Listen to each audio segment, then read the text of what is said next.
is up, everyone, and welcome to the show. How'd you like that intro, guys? Pretty cool, huh? That was freaking That's awesome. great. Well, Fire me up. We got to get these guys' faces in there too. I I know. love being the face of the channel, Mike. I'm honored, but I don't know. People might get sick of it. You're the face of the franchise, my friend. Face of the guess so. franchise. Wow. Welcome, everyone. We have a good show in store for you tonight. We got a very passionate panel. We got Shawn from the Red, White, and Bills. We got Brett from the Go Bills podcast. And, of course, Jake Podger from Nickel City Mafia. And I'm Mike Thornton. We want to thank all of you for taking the time to watch our show. We appreciate you so much, and we hope you interact throughout these segments. These are going to be fun. So please, we want to hear from you. We're a week and a half now, guys. We're a week and a half now past that heartbreaker, that debacle in Buffalo against Cincinnati. And, it's taken us this long. We had to digest some film, rewatch some things to make sure when we come here and talk that we get get everything right. And, but I'll tell you what, it's good to be back, especially with you four and everyone that's going to join us in the channel. I already see some folks joining us. So I'm excited to be back, guys. So thank you for joining us tonight, Brett and Shawn, as always, and everyone out in the channel. The way the show is going to work tonight, this is going to be fun. This is going to be, I'm sure we're going to have some disagreements. But the way we're going to start, the first segment is going to be, we're going to go around to each panel member and ask them what went wrong for the Buffalo Bills. And we hope that you also chime in. And what went wrong for the Buffalo Bills doesn't necessarily mean it has to be what went wrong in that Bengal game. It could be the accumulation of everything that led up to that game and then everything that was exposed in that game. So that's kind of how it's going to work. Once we go through that and we answer some of your questions, I'm sure you guys are going to chime in with some questions, some thoughts, which we definitely want. Then we're going to put our GM caps on. I hope everyone brought their GM cap, and including you guys in the channel. And then we're going to go around the panel members and talk about where we go from here. You as the GM, Jake will be put on the spot. It's like, you, Jake, you're the GM right now. You're Bean. Maybe he even wants to go higher. He says, I'm the owner and I'm firing everybody. But I don't think so. I think Jake will say, I'll be Bean, and I'm just going to talk about the positional moves I'm going to make in free agency, what I'm going to look for in the draft. Knowing Jake and Shawn and these guys, they're big, they watch a lot of college games. They'll probably drop a few names for you. But really, it's about the positions tonight. And then we'll get into those player names in future shows. But anyhow, let's get rolling. First of all, Shawn, nobody cooler than Mr. Shawn Kula. How you doing, my friend? It's been a week and a half. How are you? Well, I'm good. I'm, moved on now. Nothing you can do about it. But since this is streaming on my channel as well, I wanted to take the time to thank everybody who watches the Red, White, and Bills and supports me. I think I gained about a little bit over 60 subs in this past season. It was a fun season. It was a roller coaster of a season. But a good season nonetheless for the most part. But appreciate everybody that supports and watches the channel. Especially for Nickel City Mafia and Go Bills podcast as well. But I just wanted to thank as far as Red, White, and Bills goes, because I haven't put out a video since the Dolphins post game. So I just wanted to put that out there before we started. But I'm doing all right. I mean, after watching that terrible game, I was just like, well. This is at least when we lost last year, we played a great game, and it was the best game in playoff history. But now it's just like you looked like you don't belong on the field. You got dominated in the first quarter, and that's when the game was over. So it's like it was kind of more just an annoyance that we had to deal with for a few days, and listen to all the chirping, which was well deserved. And we were the Super Bowl favorites before the season started, and we didn't live up to the hype, and it made a lot of people angry that we were the favorites and that Josh was a favorite for MVP. But there was nothing wrong with picking either of those because we had a team for it, and Josh is a top 3 quarterback. So, I mean, the people that hated on the Bills and Josh got what they wanted, but I mean, definitely let down season. As we all said beforehand, you got to get to the Super Bowl at the minimum for it to be a pretty good year for us, but we get worse and worse since 2020. AFC Championship, divisional round, and then get blown out in the divisional round. So, like Mike said in the beginning, we're going to put our GM caps on later and talk about what went wrong, but it's not just this season what went wrong. It's a lot of things. But I appreciate you guys having me on again, so it's going to be fun. Of course, anytime. I forgot to put the disclaimer out there for this show. This is a no holds barred show. If you're familiar with wrestling, you know what I'm talking about. Feel free to speak your mind, and I'm sure we'll have some differences of opinions on the panel, and I'm sure we'll have that with the folks on the channel as well. Brett, good to see you, man. You're the young gun, Mr. Brett McDurphy from the Go Bills podcast. We call him the young gun. He's a rising star. How you doing, Brett? Doing good, guys. I'm glad to be with you guys again for another week. I know it's been a while since we saw each other last, but I feel much better. I think there's a lot of optimism for the Bills. I know we talk about it each week and or each season after the year ends, and I do feel like there's ways that the Bills can improve the roster. I think that this is a team, as I shared with you guys, there's somebody on Twitter that predicted the next 10 Super Bowl winners, and the Bills are the ones that they chose for next season. So if he sticks with that, I mean, he's got the Eagles this year. If they stick with that, then Buffalo's going to win the Super Bowl next year. I'll be happy with that. And we got another we'll have our first ring. We'll have a deep season, and we can finally get this monkey off our backs of not winning a Super Bowl and eliminate all the doubters next season. Love it. Love it. I have to come up with a good nickname for Jake, so maybe you can help me out, guys. Jake the Snake Podger. I don't know. When I introduce him, I feel like there should be a little bit more in that introduction. But Jake, Mr. Podger, how you doing, man? Mike, I'm doing great. Just happy to be back with the boys here. It feels like an eternity since we've done a show. I don't think my mind was even in the right place when we did the post-game show for the Bengals game. So it's hard to even remember what happened. I went back and listened to that show, and I don't even remember. Like, I was in a totally different zone at that time. So it's nice to kind of have collected thoughts now and to just go into a new year.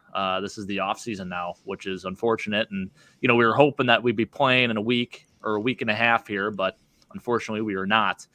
But hey, man, this is where we can kind of vent. And, I actually had a little bet going on in my head on whether Shawn would come on the show or whether we hear from Damar Hamlin first. So we heard from Damar before we heard from Shawn live. So I won my bet on that because Shawn said, once he was done, once this game ended against the Bengals, he said, I'm not going live till next season. So I'm glad we got him on earlier. Fired up to have you guys. It's going to be a great show.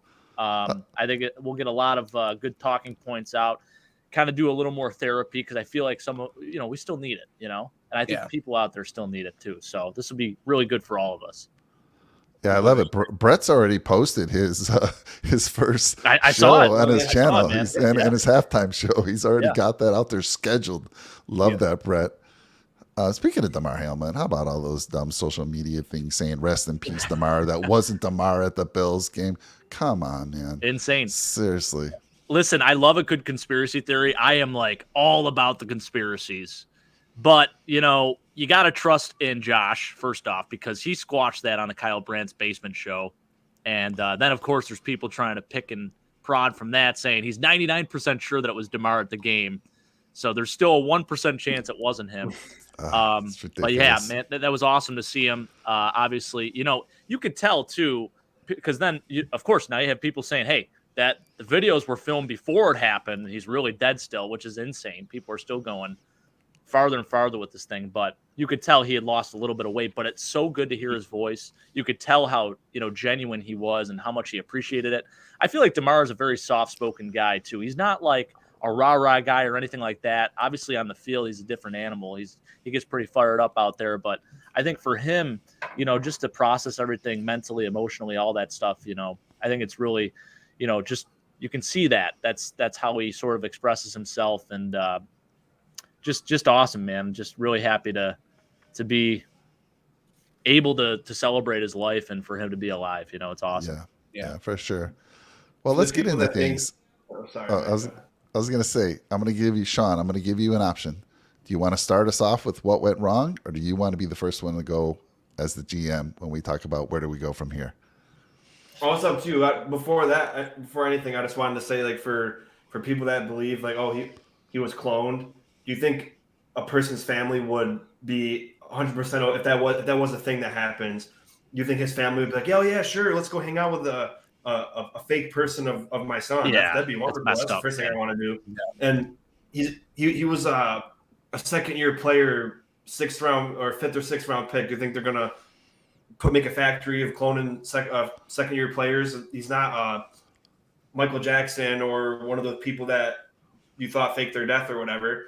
It's just not how people don't even do that. And it's just crazy that people actually even thought that. Maybe they're just being funny, but I mean, if people actually believe that, it's a little bit crazy. But I didn't find it funny, but there were people that believed it. I mean, the way they were putting these posts out there, I was like, if you didn't know any better, you might be like, oh my God, if you weren't a Bills fan. Demanding that he speak to the media and that he posted video. It's like, geez, man, this guy just got resuscitated on the field and died twice, essentially. And people are calling this guy out. Why didn't the reporters tell us what he said in the locker room? Because maybe he wanted to keep it private. Yeah, maybe the reporters weren't in the locker room. Maybe they saw him walk into the locker room and didn't hear what he said. I think sometimes you forget this day and age too, like with how fast people get information and how everything is recorded. Sometimes there are still moments where it's like, it's secluded, it's more private, it's more intimate. Yeah.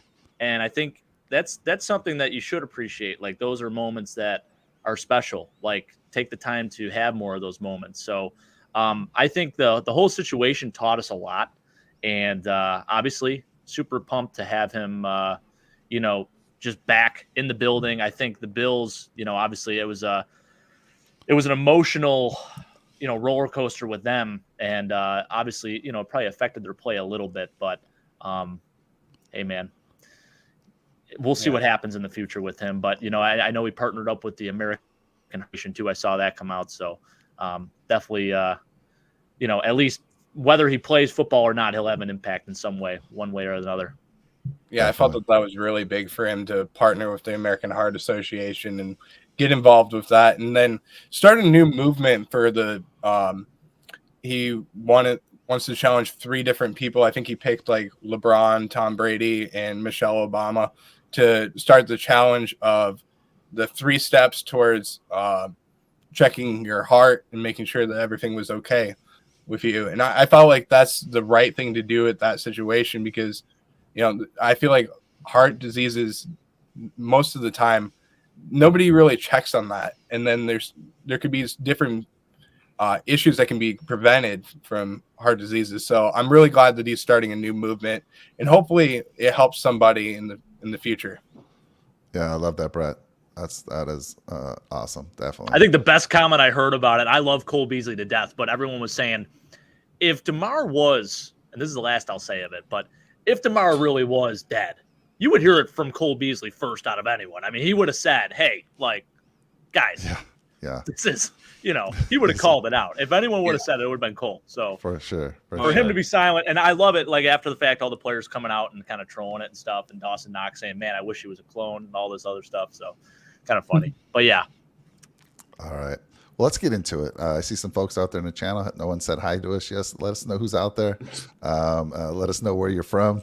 And Jake, I'm going to start it with you. I thought about this. I want Shawn to kick us off as the GM. But I want to start with you as far as what went wrong. What went wrong for the Buffalo Bills?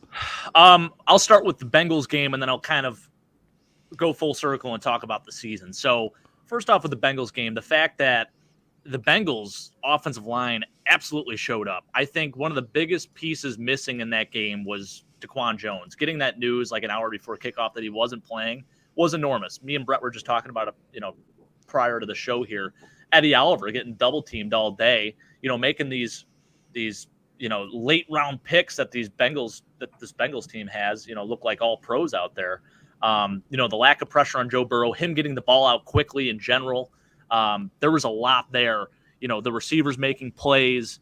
There was just, I think a very passive defense playing bend, don't break defense, but we got broke every single time.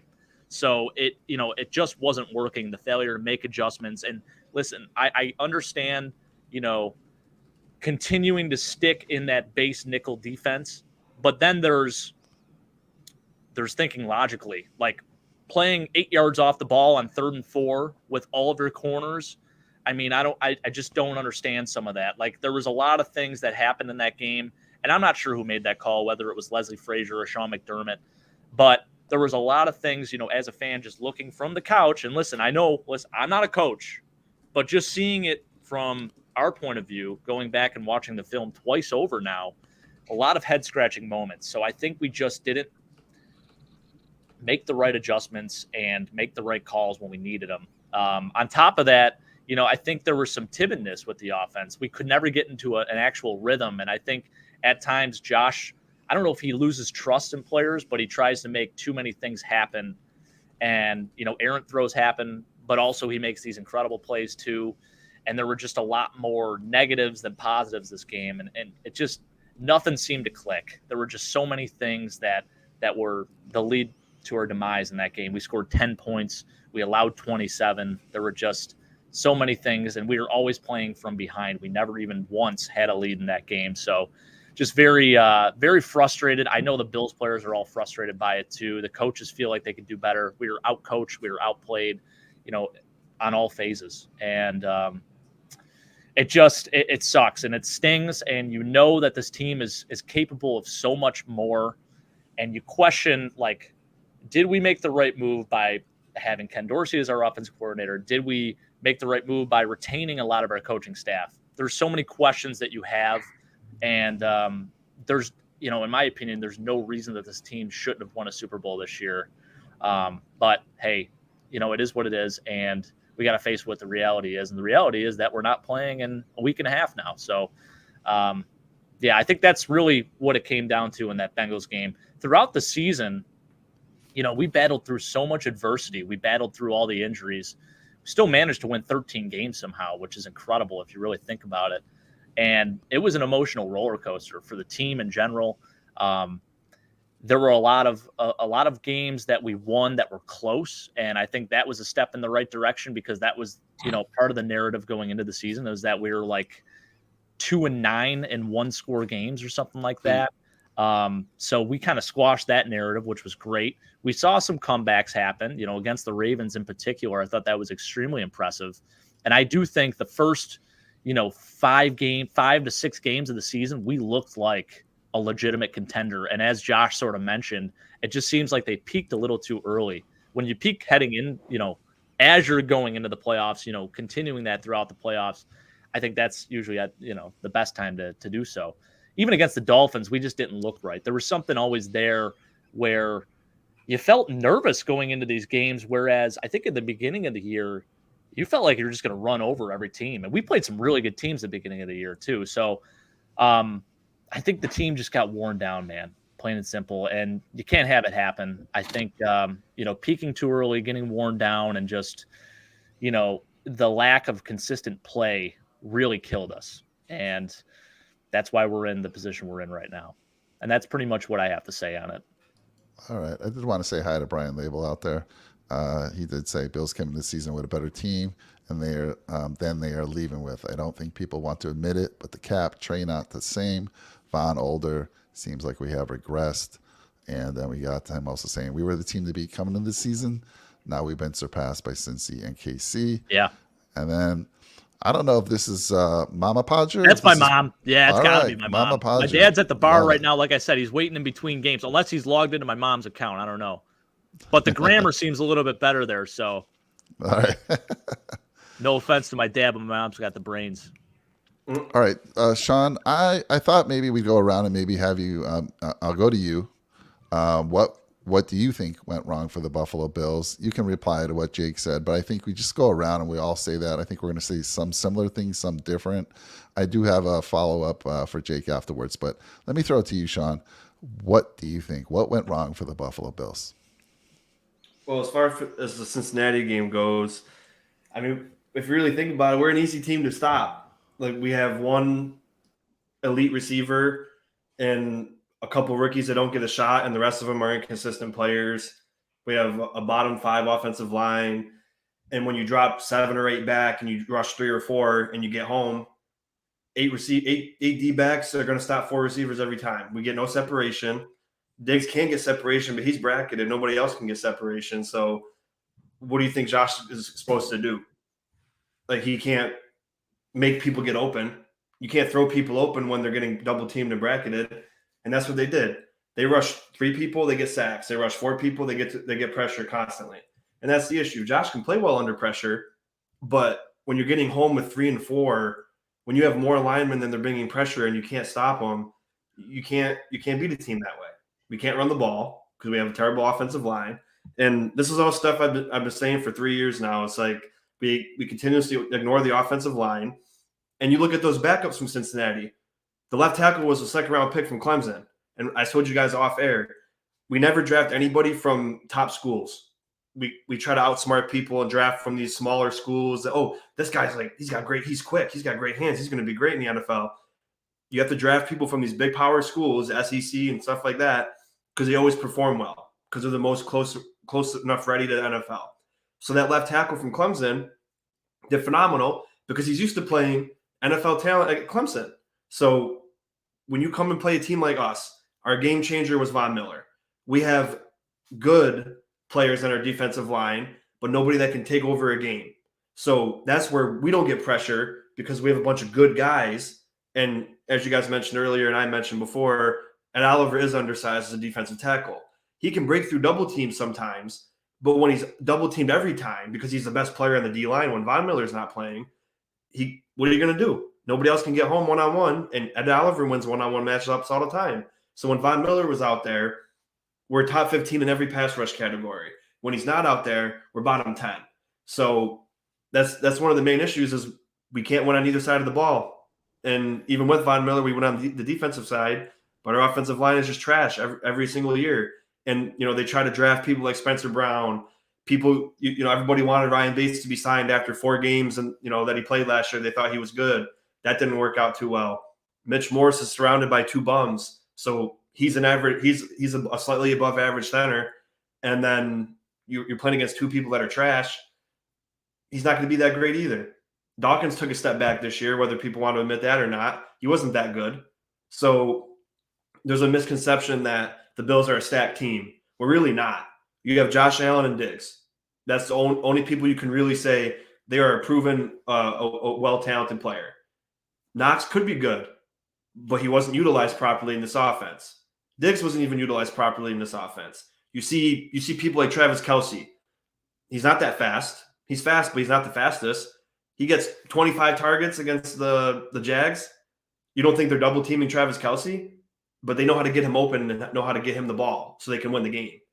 We can't do that ever with anybody. So that's been our problem for the whole year. And going back to after week 6, when I told you guys, I don't like that close win. I don't like we played like crap. We still won. I don't like that. Yeah, but we won. We got to be happy about the win. We said that for like the last 9 weeks. And then we played terrible football. And then we won the close games. Yeah, we won them. But we didn't win the close game by the other team was playing phenomenal and we were playing phenomenal and it was a battle. We let them hang around and we won a close game. That's the difference. Like we didn't actually play well enough to win a close game, but we let bad teams hang around with us and it made it seem like, oh yeah, they can win close games now. No, we shouldn't have been close anyway. Like the Browns, the Lions were on a win streak, but it doesn't matter. The Browns, the Lions, all those teams that down the stretch where the Jets, the Dolphins, they shouldn't have hung around with us, and we let them. So, I always say that every time there's a close game, we got to clean that up. I don't like this.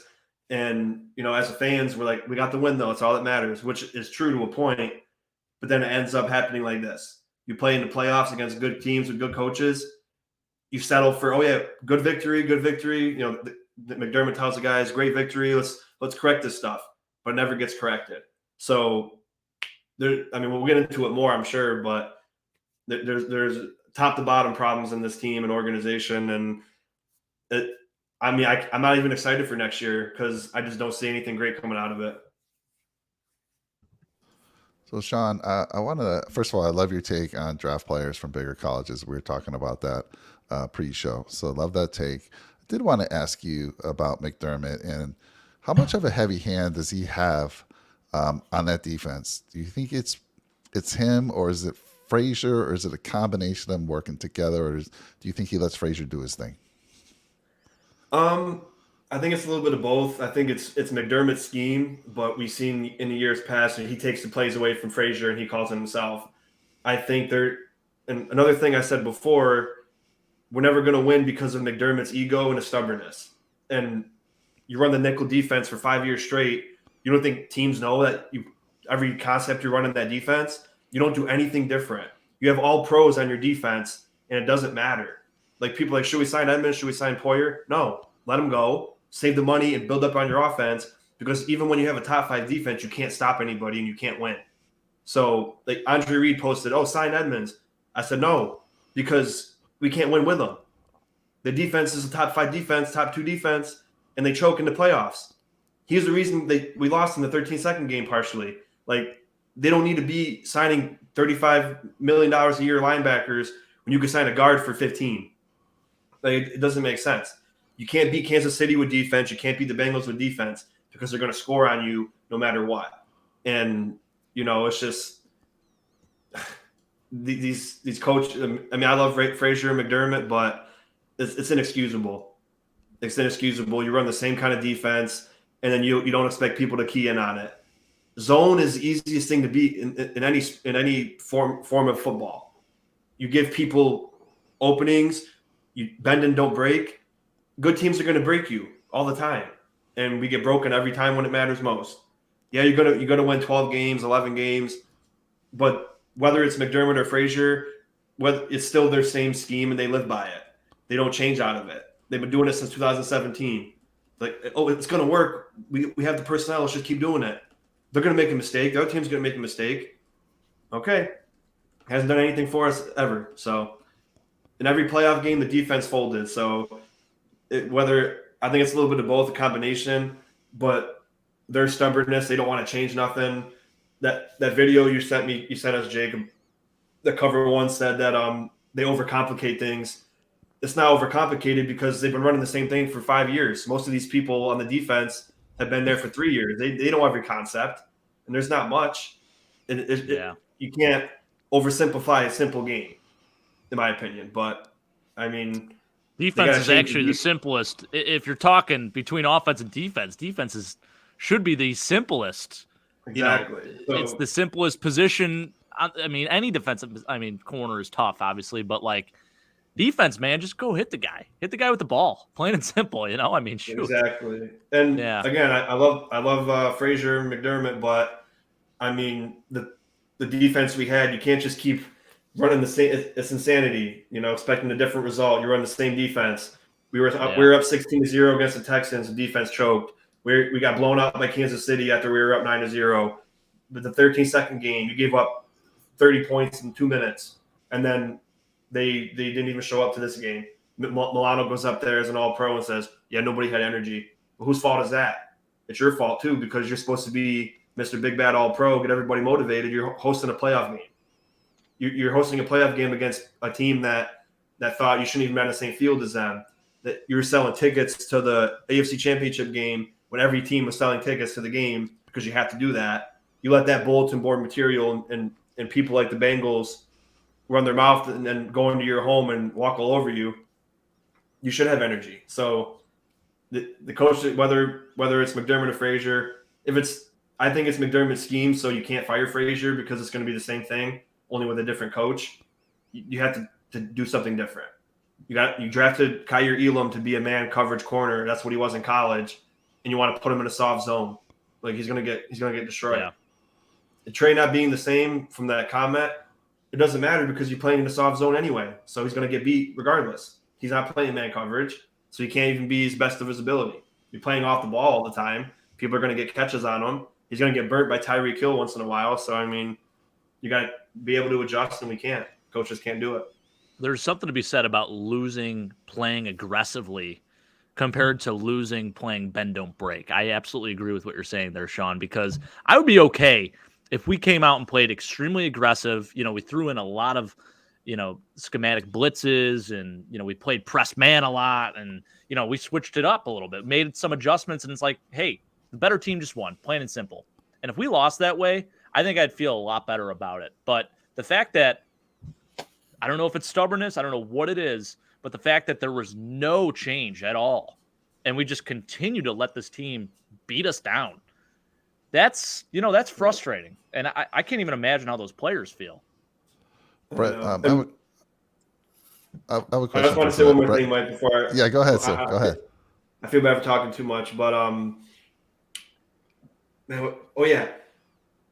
blitzed Joe Burrow for 3 quarters straight when Joe Burrow's rated the best quarterback under a blitz. And he's also getting the ball out in 2 milliseconds. Like it was crazy. They were worried about the pass rush not making it there, but it wasn't going to make it there anyway because he was throwing the ball in 1 second, 2 seconds. Yeah. And then those first 2 touchdowns, the guy Teron Johnson blitzed in.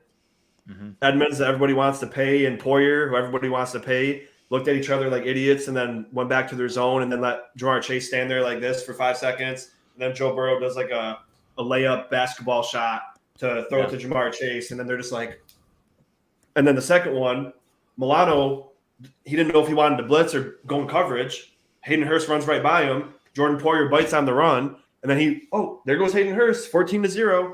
Like, wide open.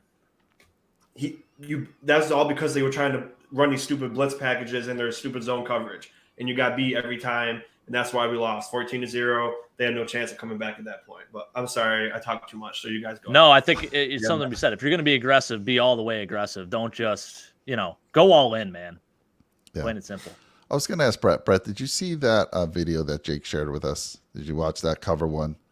No, I didn't. All right. So I'll come back to you with the next question I have, but I'll go to Jake on this one. So Jake, I always say that you and Shawn and Brett are better X and O guys than I am. But if I understood that video, what it was saying is that when we go during the regular season, we have like 4 different, they were calling it checks. I would imagine that's just 4 different types of adjustments we'll make based on what we're seeing what we're seeing lined up, right? What we're going against. And then when they get to the playoffs, they complicate it a bit and they move from 4 to 15 is what I heard them say. Right. So even though the coverage looks the same, they're trying to make on the fly adjustments more. And and that's why I think you did see some guys out of position. Wide open, open plays. And I don't know if was a there smart was confusion. thing. There absolutely was. There was miscommunications. There was a lot of that. So that's a very good point, Mike. Yeah. I mean, you got a lot of these. You had some young, inexperienced guys out there trying to complicate matters. You saw it, right? I mean, during the regular season, how many wide open receivers, wide open tight ends did you see? I didn't see many plays, but in that game, you're right. I mean, Hurst was wide open. Chase on his first touchdown, Hurst on that second touchdown, wide open, like missed blown coverages. So I was just trying to make sure I understood that, and it sounds like I did. So again, 100%. They are making slight adjustments in that, but again, I think they're just the wrong adjustments, if that makes sense. Yeah, and they're not. It's not like a total switch of your game plan. It's still. It is. It's in a sense overcomplicating things, and then I think also you're still setting your team up for failure. It's just not. Yeah. It's not playing to their strengths. Again, like Kyer Elam, we saw what he did against Tyreek Hill playing press man. It was pretty damn impressive. Like, do more of that. We had a top receiver in Jamar Chase and T. Higgins, and you could have done that against those guys. Just jam them at the line. Do something. Instead of playing 10 yards off the ball. I mean, it just wasn't working. Timmy, see you out there. Thanks for joining us tonight. Yeah, Timmy says Let's Rick go, Ryan's defenses had Tom Brady's number for 2 seasons. If you see the following season, his defenses got figured out. Never the same after that. You can't keep coming back doing the same thing. Yep. No, he's absolutely right. And definition of insanity is doing the same thing over and over, expecting different results. Same coaching style, same coordinators. Shawn is probably loving this. I know he's loving it. He's loving it. He is right, though. He is. Yeah. Timmy. So I was going to ask you, Brett, one of the follow-up questions. Why is this team a top 5, top 10, defense over the last few years during the regular season? And again, we might have answered it on the last question, but what are your thoughts? And then go into what went wrong for the Buffalo Bills. So my question to you is, why is this defense struggling in the playoffs versus the regular season? I mean, guys, we held teams to a little under 18 points on average a game in the regular season. That's incredible. So what fails and what happens in the postseason? So, Brett, take over and then go into your what went wrong for the Bills. I think we really answered this already. And Mike, to go back to what you guys were talking about, that cover one video, I did see that actually. I saw it on actually somebody else's channel that they shared it. So I was a little confused on what you were bringing up. But I did see that. And I do think that it's mostly, when it comes down to training camp, we have like 5 different coverages that we're going to run. And we run those 5 coverages very well. And I think we just complicate things when it comes to the playoffs. And, Sean McDermott's looking to tweak everything and make everything right at the right time. And we just overcomplicate things.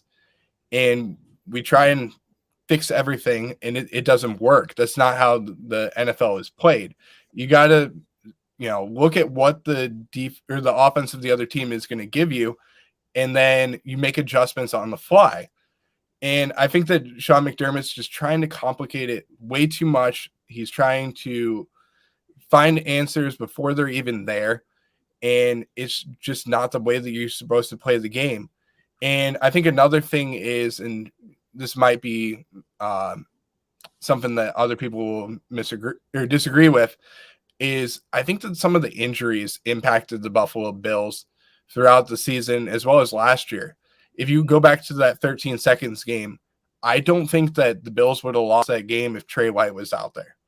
And I don't think that the Bills would have necessarily lost this game with the Cincinnati Bengals if Von Miller was out there.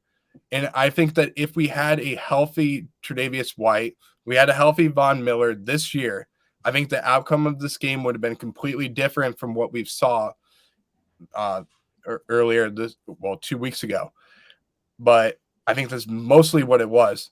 But going back to the Cincinnati Bengals game, I think that this team was just completely flat. They didn't have an answer whatsoever for whatever the Cincinnati offense was running.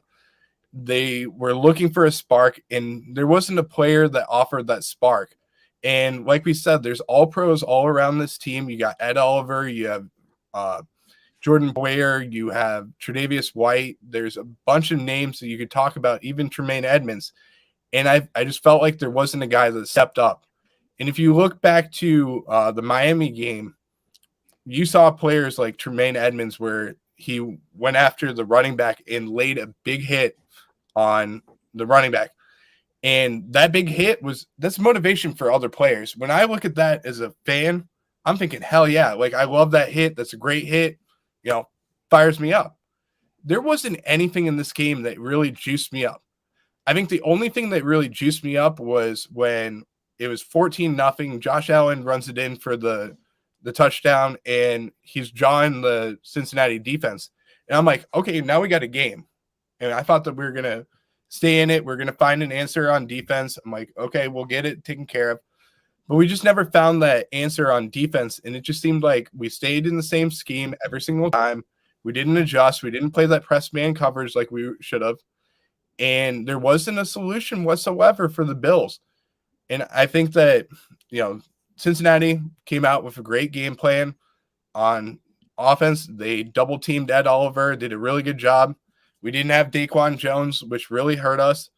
And Daquan Jones is an excellent run-stopping defensive tackle for the Buffalo Bills. And I think that his absence in this game really shows that Buffalo needs to draft a defensive tackle to become the backup. And we're missing that guy that's, someone like an Aaron Donald that can command the double team, but also get somebody so that you have the outside guys getting to the quarterback. I mean, we got guys like Greg Russo, you have Shaq Lawson and Boogie Basham, and nobody was able to get to the quarterback pretty much throughout that whole entire game. It's really sad, but I will take this game with a grain of salt, and I'll talk about the whole entire season as well. Going to that, I know that Jake and Shawn went into it. I got to say, there was a ton of guys overall after Von Miller got hurt. There's a group of guys that really stepped up. I'm proud of this team for what they've done. I know that you can take one game and say, we played a bad game, but I really do think that there's guys that stepped up Greg Russo had a great season. Boogie Basham had a decent season as well. Shaq Lawson stepped up throughout the run to the playoffs. But I just think that, like we said, as a group, the emotions and, everything that happened just got too much for the Bills. And I think it was just too much to overcome. And I think that there should be solutions on how to fix that. But I think that in a year where there's not so many things that happened off the field, such as, the incident at the Tops supermarket up there, you have your owner that was sick, and you don't really have an answer to that. Micah Hyde, you have Trey White that was Dawson injured. Knox's brother. Yeah, I mean, there's Dawson Knox's brother. Yeah, countless. There's countless things that happen, and I think it just overwhelmed the Bills. It was too much, and I mean, I don't know what goes through the NFL player's mind after 21 days or 20 days after seeing their brother being carted off the field. There's just so much that goes through your mind in those situations.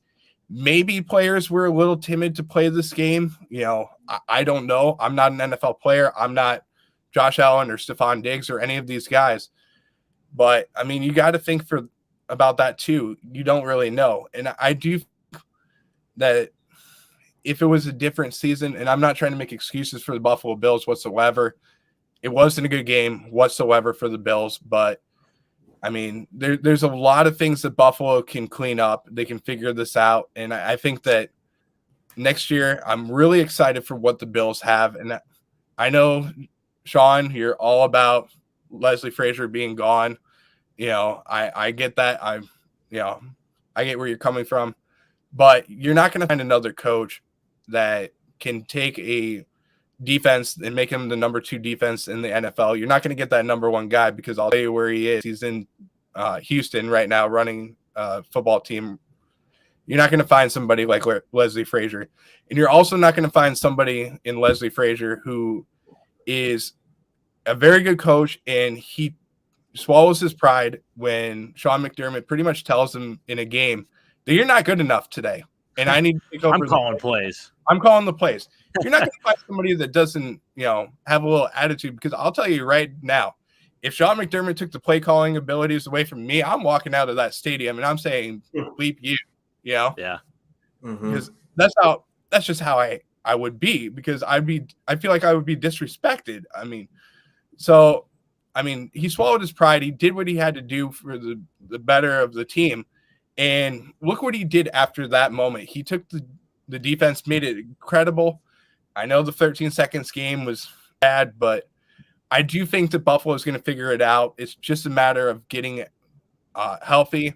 It's a matter of, swallowing your pride as a team, coming up with good schemes in the playoffs, 5 different schemes, not 15 different schemes, and getting it figured out.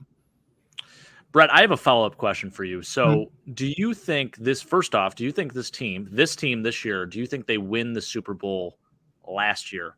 Like, do they beat that Chiefs team? Does 13 seconds happen? Or do you think the same thing happens? I think 100% we win the Super Bowl. Okay. I really do. I do think it would be difficult overall, but I think this team with Von Miller taking him away from the Rams, I think 100% we would win the Super Bowl. I think that this team would be ready. I think we have motivation. I think that there's a lot of different factors that Buffalo has that they could win the Super Bowl. And I do think that there's ways that we'll talk about it when we put our GM caps on. I think that there's ways that Buffalo can win a Super Bowl next year. And I don't think that the better team won against when we played the Cincinnati Bengals. I think the better team won that day. I don't think the better team won overall, because I think Buffalo 9 times out of 10 would beat the Cincinnati Bengals in those situations. But I just think we weren't there that day. I've seen it before in tennis where, you play, it happens in tournaments where you're playing matches and you're in the 6th match and, you don't play as well as you did in the first match. And, you have a good run and everything, and then it just comes to an end. And I felt like that's what happened with the Buffalo Bills, is they just they couldn't finish it off. The moment got too big for them. And if I'm Buffalo, I'm taking this game and I'm looking at it and saying, where can we get better? And I think the biggest thing that we can get better at is, on defense, I think we need to play better and stay in our gaps better. We talked about it off stage where the missed tackles, and I know this is something that I'm probably going to steal from Mike, but the missed tackles in this season and all the stuff that, as a team that's in their 5th season with their head coach, these things shouldn't be happening. We shouldn't be in the bottom tier of the NFL in missed tackles. We should be right near the top, being disciplined and being in our gaps. It's sad to see that we're in the bottom half, and I think that those are the corrections that Buffalo can make to get back into the playoffs and be a better team next season. So no, go ahead, Shawn. I'll let you. Yeah, you go. I was going to say to caveat off of that, I don't hate Leslie Frazier, but what you just said is the reason why he needs to go. 31st, I forgot where I sent it to you guys in the chat once. I just don't remember when. We were ranked 31 out of 32 teams in tackling. That's coaching. I didn't watch the film. I couldn't rewatch it because I'm just like, I'm not going to do it. I don't know if they had 15 checks out there. I don't know if cover one. I'm not going to speak on if they were just putting a number out there, if they actually counted and watched and broke down the film because I didn't watch it yet. But that's coaching too. If it hasn't worked in 4 years and you try to overcomplicate things in the playoffs, that's your own fault. If your players can't do it, it's your fault. And while you're coaching and watching the game, the Bengals are doing this, the Bengals are doing this, you know exactly what they're going to do. So you don't have to have 15 checks. So this is all coaching stuff, McDermott and Frazier. So there's a reason why I love, like I said, he's a great coach, but we don't need to have a top 2 defense to win the Super Bowl because we proved that we can't win it with a top 2 defense because we've done it the last 5 years. We had a top 10 defense since they got here, top 5, three of those years at least, and it's done nothing for us. So, I mean, that I would hate to see them go, but we'll talk about that part later. But that's just, I wanted to mention that is like, he's a great coach, but then you're mentioning all these things like one of the worst teams as far as tackling goes. We have like 4 people. Epinessa's missed tackle percentage was like 75 out of 100. So, I mean, we have a lot of problems, and that's all coachable. Arm tackling is coaching. You learn how not to arm tackle in 7th grade when they make you tackle someone while they're sitting they're holding the ball next to a little mat, and then they're hitting you with those little pylon things and the agility cones and stuff. And they're like, okay, make sure when you tackle them, you wrap them up, and then you hit them into the pad. All right, guys. You little 12-year-old kids, okay, wrap up, make sure your head's to the side like this and not pointing down, and you bring them down. And then you got grown men trying to tackle someone like, I'm an all-pro, I'm Matt Milano, and he does that too. He arm tackles too. So all pros, tackles, all pro or not, but that's all coaching in my opinion. But Jake was about to comment, so I interrupted him. But I'll let Mike go first. Mike, you've been quiet. I'll let you take this here. I'm just going to have a little rebuttal to what you said about the tackling, that is coaching. These are grown men, professional players. Like you said, playing through Pee-wee football, playing through high school, playing for college. My God, you better know how to tackle by now. So, and a lot of these players are players that have been in the league for a while, Shawn. So I get it with the younger guys, maybe coach them up a little bit. But I don't know. I really don't think. I think you got to put some of that on the players. Really do. I mean, my God, you should know how to tackle by this point in your life. Come on now. Right. This is why you were drafted. That's my only rebuttal to that. Jake, before I get into my little what went wrong, let me throw it to you. I know you had something to say. Well, first, let's highlight on a couple things that Timmy said here. So this actually is pretty spot on. Then you look at what he says here. You look at the quarterbacks that we actually played against, guys. I mean, below average seasons for both Matt Stafford and Aaron Rodgers. The Browns, I mean, you had Jacoby Brissett, who, no disrespect to Jacoby Brissett, I love that guy. I think he's great. He's a gamer. But he's not, he's not Justin Herbert. He's not Pat Mahomes. Yeah. We did play pretty well against the Chiefs. I think that is probably the moment where we peaked this season. And after that, it just, for whatever reason, we just couldn't stay consistent, I feel like. You look at that Jets game, especially, I think we were extremely flat during that game. And then, of course, Josh has the UCL injury, which, regardless of what he says, you know for a fact it affected him a little bit. I don't think he was quite the same thrower throughout the year because of that. And I do think he was timid at times to make some throws, even though he could still make the throw physically, which is insane. But yeah, I mean, you look at these teams that we played, their starting quarterbacks. It was like, did we really play that great of a schedule after the first 6 games of the season? I mean, it looked on paper at least, and we went through before the season games that we should have won and games that we think we would win and lose. And, we had, like, I think both Mike and myself, we had us on a, 7 to 8 game winning streak at one point. And the only team we had us losing to at the back half of the season was the Bengals. So, and it probably would have happened that way anyways. But, it's interesting when you actually do look at who we played, and was the defense inflated a little bit just because of the quarterbacks that we faced. I kind of agree with what Timmy's saying here.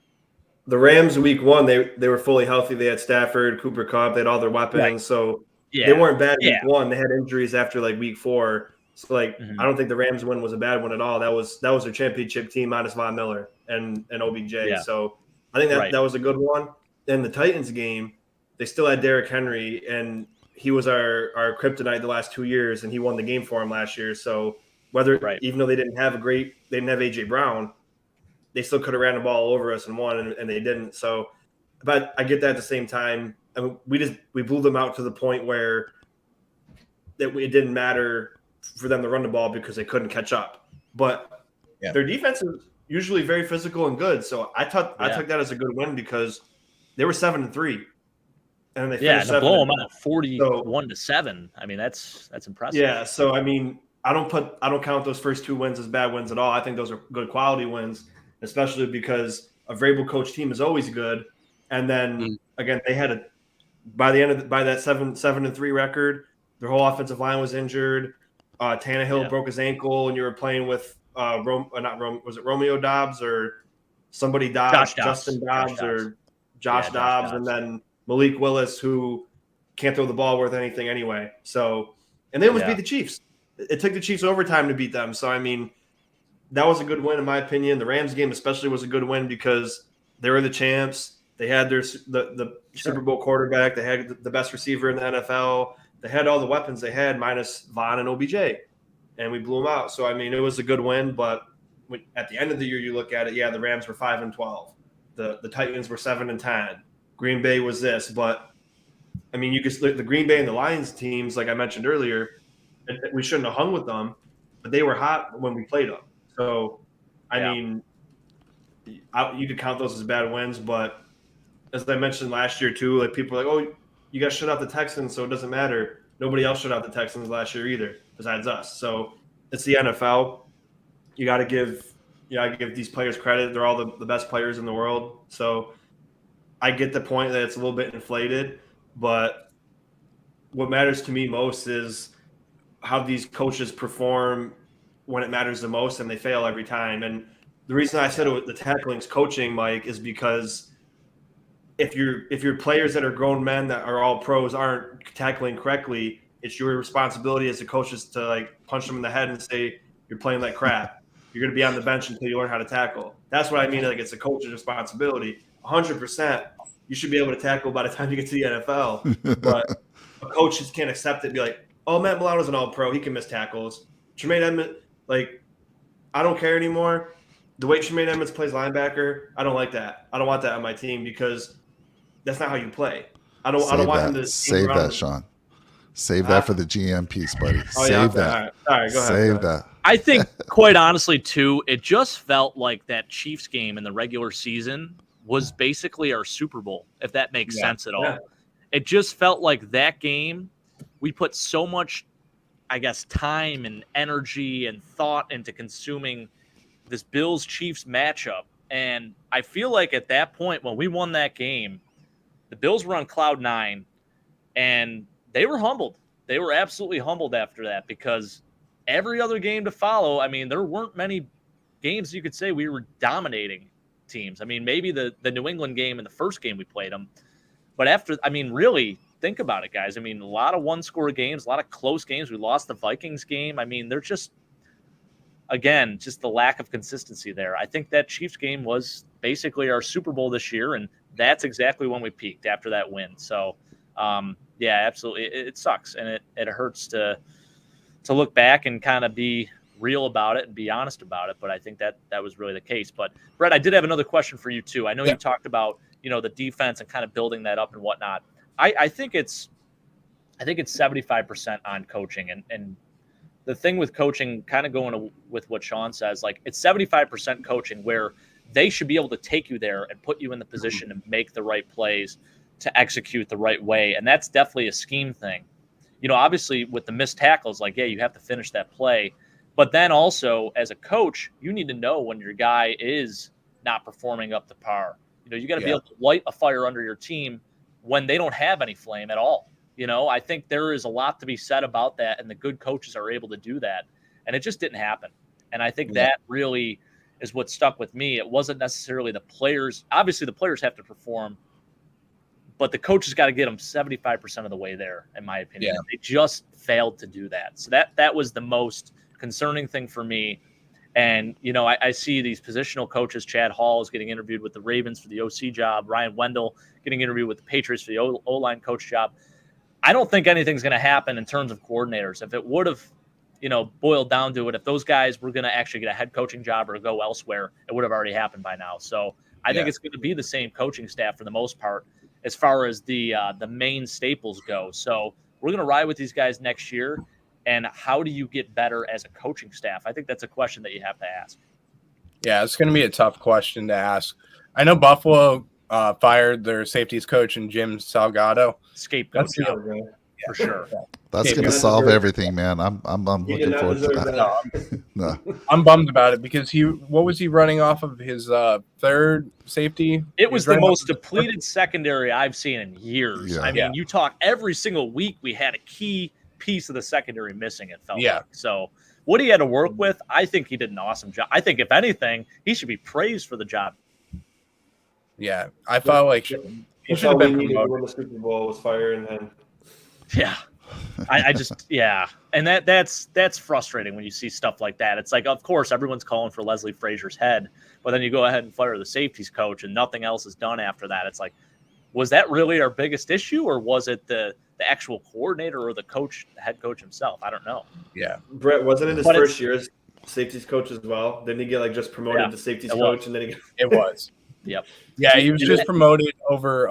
I think it was, is Bob Badich that was the coach there. Bobby Babich, Bobby Babich. You had Hyde go out week 2. You had Poyer miss 7 games, and one of your players die in the field, and then you're like, you didn't do a good enough job. You're fired. It's like, and you had Cam Lewis, who was playing his first ever game converted at safety. Yeah. So how is that fair? You had Jaquan Johnson, who hasn't been on the field very much. You have Siren Neal, who's, has a lot of inexperience and is mostly a special teams player. I felt like you said, Jake, it was a scapegoat. But I wanted to bring a really good question for you guys. How much do you think, and I've noticed this over the whole entire season for the Bills, it seems like when the Bills are up in the game, it seems like the defense starts to just take a step back, and they're like, okay, we got this. Yeah, we're good. We got it. We'll let you go down the field, score, and then we got Josh Allen. We'll keep the ball. We'll run the ball. We'll keep it a one-score game, and that's how we'll do it. But how much of that do you think played into the Bills losing this game against the Cincinnati Bengals? Because I felt like they just said, we got this game. Don't worry about it from the start. And then there wasn't an answer. Do you guys agree with that? Yeah, the offense just couldn't get into a rhythm. I think they were relying on the offense to score 30-plus points because they were playing bend, don't break, and they just stayed in the bend, don't break defense the entire game. So I think that 100% was a factor in it. Absolutely, Brett. Yeah, I completely felt like the defense was just relying on what the offense was going to do. I think they felt like, hey, we give him a touchdown, Josh will go down and score a touchdown. We don't give him a touchdown, Josh will probably go down there and give him a touchdown. But one thing I didn't mention before when we started talking about the Cincinnati Bengals game was I didn't really talk about the offense, and I wanted to bring this up. To me, it seemed like Josh never found an answer for what type of coverage that he needed from his blocking schemes. And the Bengals were running totally different schemes where they had Mike Hilton blitzing. There was different schemes where they brought somebody in at different times, and Josh couldn't figure it out. And I don't know if necessarily that's on Josh, or is that on the passing game coordinator, or is that on the Mitch Morris not seeing it? Who is it's on? I'm not like I said, an NFL player. This is just speculation. But to me, it just seemed like there wasn't anything that was seen from the Bills. And it seemed like Josh was just afraid to make that mistake. There's times where I saw where Josh could hit Diggs deep down the field. He was wide open, and he didn't pull the trigger on those throws. And you know damn well, last year he would have made that throw. His rookie season, he would have made that throw, but he didn't. And there's times where he could have taken stuff over the middle, and he decided to take stuff down the field, and they was into double coverage. And I just felt like in this Cincinnati game, I watched the film that Mike, you provided. The film shows, and if you watch it, guys, watch the all 22, watch the whole entire thing. But what I noticed was Josh was not reading his progressions very well. And that started from the beginning of the season all the way to the end of the season. He wasn't reading the progressions well, and he lost trust in his receivers. And that's what caused Buffalo to not have success on offense. And that's why Buffalo had to go after John Brown and Cole Beasley and Nyheim Hines. We had to get guys so that we could get better. And unfortunately, Nyheim Hines didn't work out this year. Hopefully he works out next year. But there wasn't an answer for the on offense, and there wasn't that spark and that number 2 player that can take some pressure off of Stephon Diggs. All right, so before you steal all my stuff that I'm going to say, you guys keep going. Mike, it's great. man. I love it. But exactly, it's a great segue, Brett. I'm going to get into. You guys are all talking heavy on the defense. We only put up 10 points. But before I get into my little points here, and you guys did cross a lot of them off for me already, I do want to say this. This is more towards Jake. The Bills are not a cold weather team, my friend. Oh, here we go. Put a dome on that stadium. There is no advantage in the snow these days like there were back in the 90s. Absolutely none. Actually, when you're in the elements, you take away all the stuff that Josh Allen can do. Not that he can do some amazing things, but the guys can't catch the ball. So put a dome on that, first of all. I don't know, Mike. My answer to that is find guys that can make plays, because you look at what Kansas City just played in some real cold weather too. It was like 15 cold, degrees and but there snowy. was no snow. There was no snow. There was no rain. It just, we struggled in elements. But anyhow, let me get into this. The Bengals didn't, though. Yeah. I know. The Bengals didn't. And exactly, the Bills are not built to be a snow team, Jake. That's all I'm saying. Fair. All right. So for me, it kind of felt like at the second half of the Green Bay game is where things kind of went sideways. The Bills were, out of sync on offense for most of the game. Looks like we lost Brett there. He got a little He's upset. going to grab or something. a drink, he said. Okay. Everything felt difficult from that point on for the whole season. No real identity. We had a non-existent short passing game. Non-existent. Screens, not a screen team. Underneath stuff wasn't there. Didn't even try it a lot of the times. I think most of that falls on Dorsey. I know you were talking about that, Brett, a little bit. I think most of that falls on Dorsey. But with that said, first of all, let me say I'm not firing anyone. I'm not firing anybody here. And I'll tell you why. I still think we're close. But with that said, Dorsey's, why would you fire the guy? I mean, if you look at the numbers were up there. And he was a first-year offensive coordinator. I think a lot of us, I'm pretty sure Shawn didn't. He was onto this. But I think a lot of people thought that he'd slide right in. Yeah, he was the quarterback coach. He was, working with Josh on a day-to-day basis. He was learning from Dable. But everyone thought he'd slide in and it'd be seamless.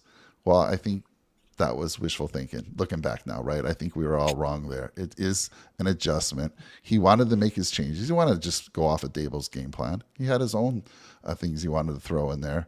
And it didn't work. It didn't work a lot of times. Do I think he should be fired? Absolutely not. I think he'll make the adjustments. I really think he will. So he'll come back strong. What else did I have here that you guys haven't already said? Leslie Frazier and McDermott are defensive-minded coaches. Again, we already talked about, why you wouldn't fire Frazier, because if McDermott's there, he's going to bring in another coach, and it's still going to run his scheme. I think they can make the adjustments. Again, if you change anything, offensive coordinator, defensive coordinator, you bring something new in, that's going to take time to adjust. And who's out there? Maybe you guys know some names, but if they're out there and they're available, there's probably a reason why they're available, really. And then McDermott, people calling for his head. Look, this dude is such a great leader, and look what he's done since he's been the head coach. Look at all the sucky years that we had prior to McDermott taking over. He's an amazing leader, and he's done a fantastic job with his team. I mean, just look at our records. So for those saying fire everybody, slow your roll just a little bit. As far as versus the Bengals, let's see what you guys didn't mention. Of course, the Bengals schemed well to beat his zone. It's hard to get any pressure when you're throwing a ball in less than 2.5 seconds, which Burrow was. And again, you guys talked about it. The press could have made that a little bit different, more difficult press coverage. Let's see. Poor tackling. You stole that from me, Brett. Absolutely. That was the theme all year. And that's why I was asking you guys earlier, what was the tackling efficiency for the Bills? And it was, according to Shawn, I could never find the actual data to support what I'm going to say here, but I trust my guy Shawn. I just didn't know where it was anymore. Yeah, we were near the bottom as far as tackling goes. Let's see. Mike, I'm going to steal this from me for just a second. Yeah. So I saw an article, I believe it was from Buffalo Rumblings, where they were talking about the missed tackles throughout the whole entire season. And they went back from the Bears game. And before the Bears game, the Bills had 138 missed tackles already during the season. So I imagine that number was probably right around 160, 170 throughout the season. That's way too high from a team that's a playoff caliber team. That's 10 per game, Brett. Yeah, that's 10 per game. Wow. It's awful. I mean, probably more than that.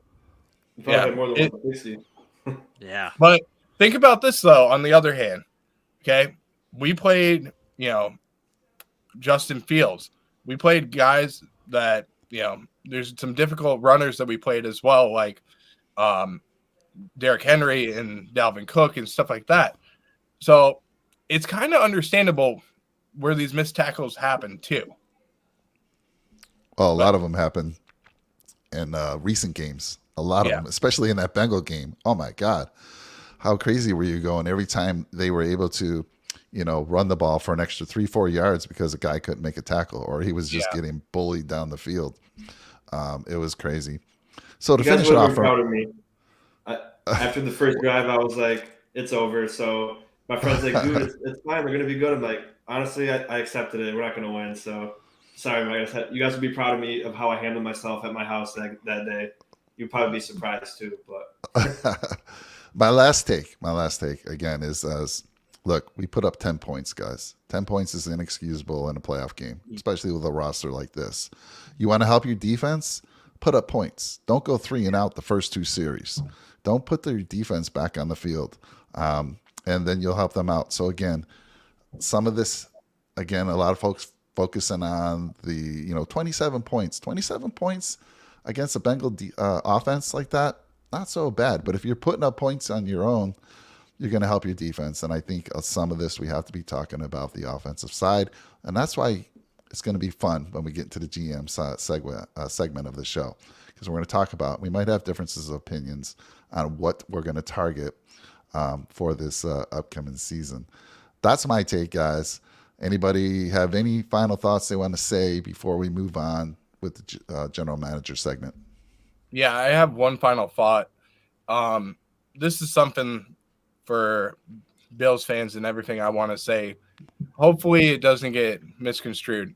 But the biggest thing I noticed in the Cincinnati Bengals game when we were at home was I didn't feel like there was enough energy throughout the stadium. And I don't think that it's necessarily the fans that should have provided that energy. I don't think the Bills provided the energy whatsoever besides the art at the beginning of the game. I didn't think that there was any energy, but I'm pissed off still to this day that you could hear the Bengals on national TV singing their Who Dey chant on national TV in front of our stadium and in our stadium. I think that's inexcusable. I think that should never happen in any situation unless, we're 2-15 and we're not in the playoffs. I understand then, but when you're in a playoff game, there's no excuse for why the Bengals should be louder than the Bills in that stadium because we have the best damn fans in this NFL. And I don't think that there should be a game that goes on where you hear that chant in our stadium. I don't think you should hear any team's chants whatsoever. And I think the only thing that you should hear is the Let's Go Buffalo. That's the only song that you should hear throughout the stadium. But there's no excuse for why Who Dey is playing in your stadium and why they're being louder. Well, Brett, the only thing I say to that is not only did the Bengals scheme better in this game against us, but so did the fans. The fans schemed, and they knew exactly where those microphones were. So they all bought their tickets close to where the broadcast had those microphones. But you're right. I heard that so much, and I'm like, wow, that is, it's a little surprising to me to hear something like that. So I agree with you, but it could have just been where they happened to be, where they loaded up.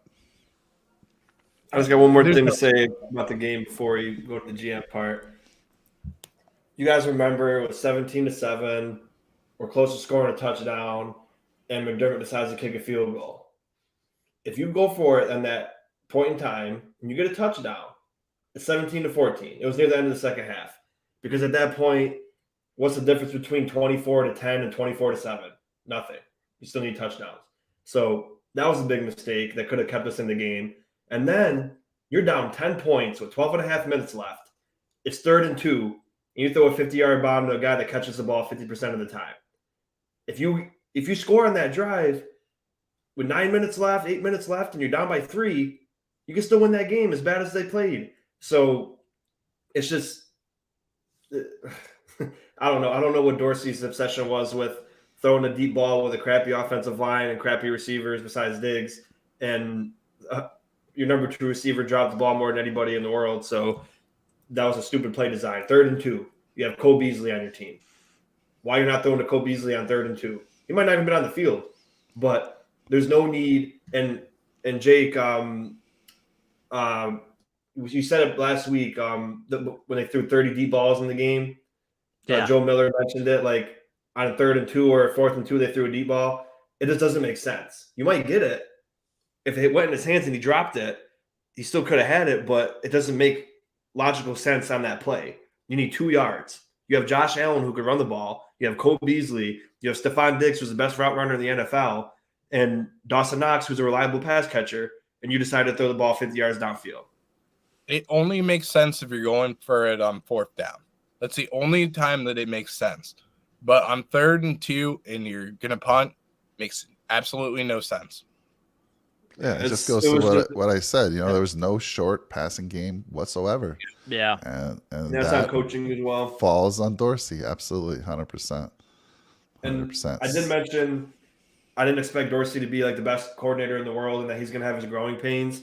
But the reason I would say like it was a disappointment is because you had all the background that you needed from what Dayball did that worked. You could have used some of that. And you could have like, oh, you know what? McKenzie's fast. We didn't see any jet sweeps. Nyheim Hines is fast. We wasted a 5th-round pick and Zach Moss on him. We didn't use him at all in the offense. Stephon Diggs is the best route runner in the league. We don't use him how he's supposed to be used. We gave Dawson Knox the top 6 money in the NFL for tight end, and we gave him the ball like he was the 30th tight end in the NFL. That's stupid. You try to run the ball with a crappy offensive line. That's really stupid. So he didn't help himself out. He didn't, he put up good stats in the first part of the year, but then the offense was terrible because Josh has to throw the ball deep 40 times. The opportunity of you completing a pass that deep and turning the ball over is the risk to reward isn't that great. So a lot of his picks came from that. A lot of his poor decision making came from that. What happened to Lembert when Josh said, "Oh, I could take over the offense"? Why don't you? He never this. Okay, this is mine, and I'm not listening to you. He shouldn't have to listen to Ken Dorsey. He should be $300 million that we're paying him, or 258, and one of the best quarterbacks in the NFL. He should be able to say, you know what, Ken Dorsey, I know this offense, I know my players. This is what we're gonna do. And you know what? I'm not gonna throw the ball deep 30 times in this game. That pissed me off because I knew if you didn't go for it there that deep and you went for the 3rd and 2 and you were nickel and diming and you made it a 3-point game, we really could have won that game. Yeah. Even as bad as it seemed, if you score a touchdown on that drive with 12 and a half minutes left, it is 24 to 17 or 24 to 21. Or no, what was the score at that time? Whatever, we were down by 10. Oh, it was 27 to 17. Yeah. It would have been 24 to 27, and then you never know.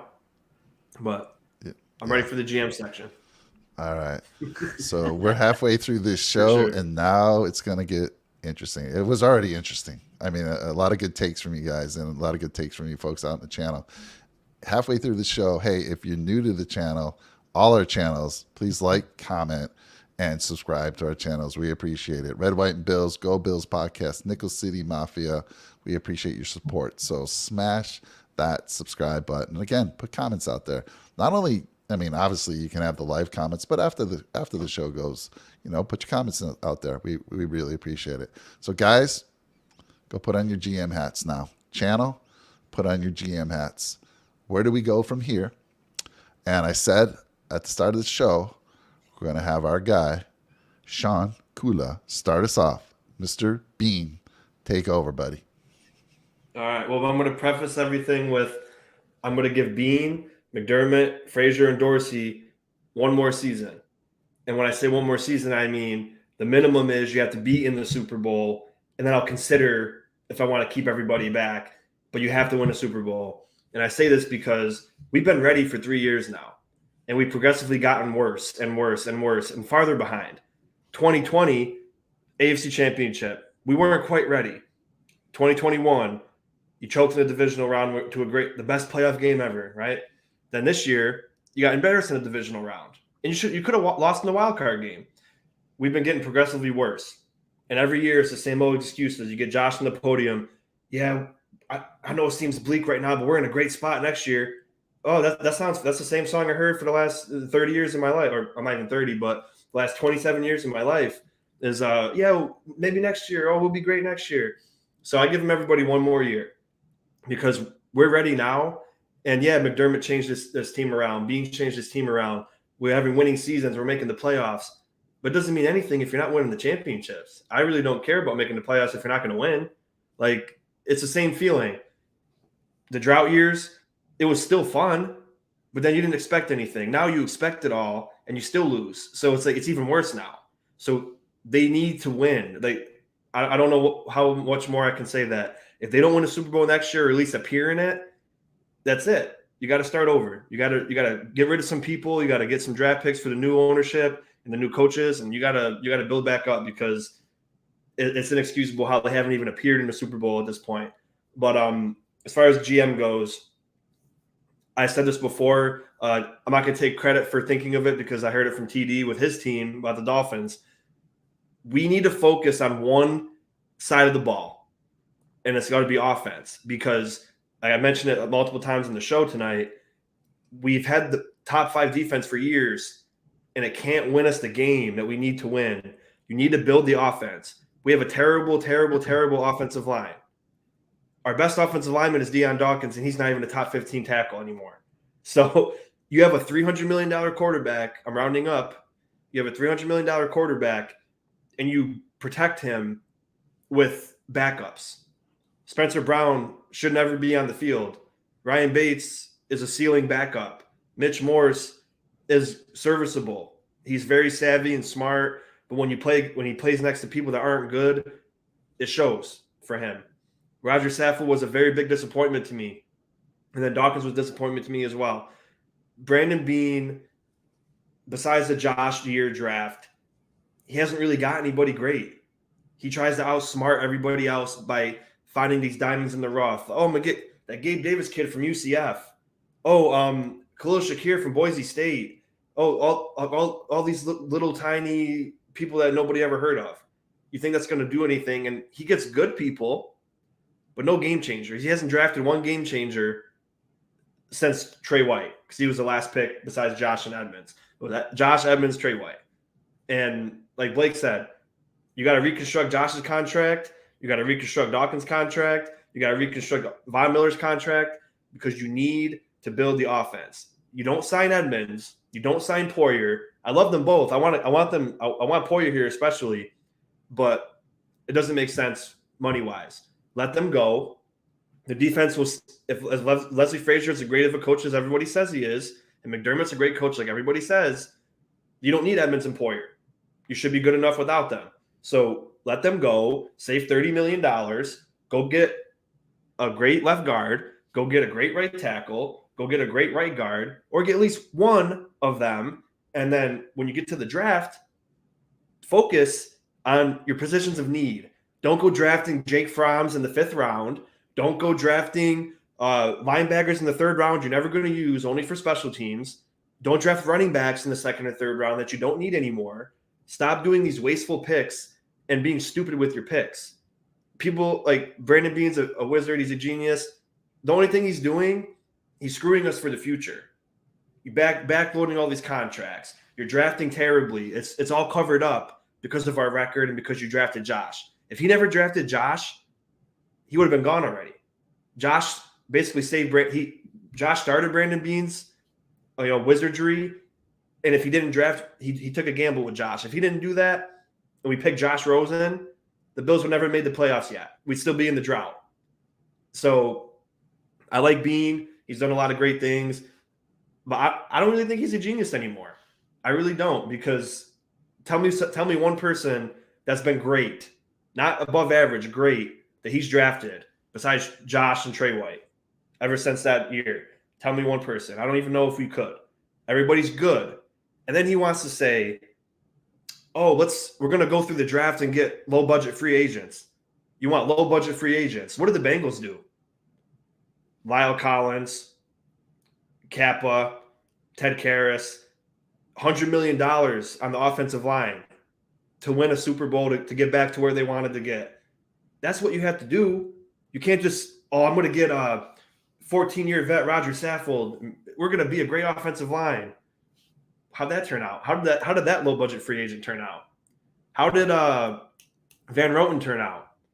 This is not the league that we're in now. We're getting surpassed by every team, even the teams in our division. The Jets have a great defense. They're a quarterback away from being better than us. The Dolphins are a quarterback away from being better than us.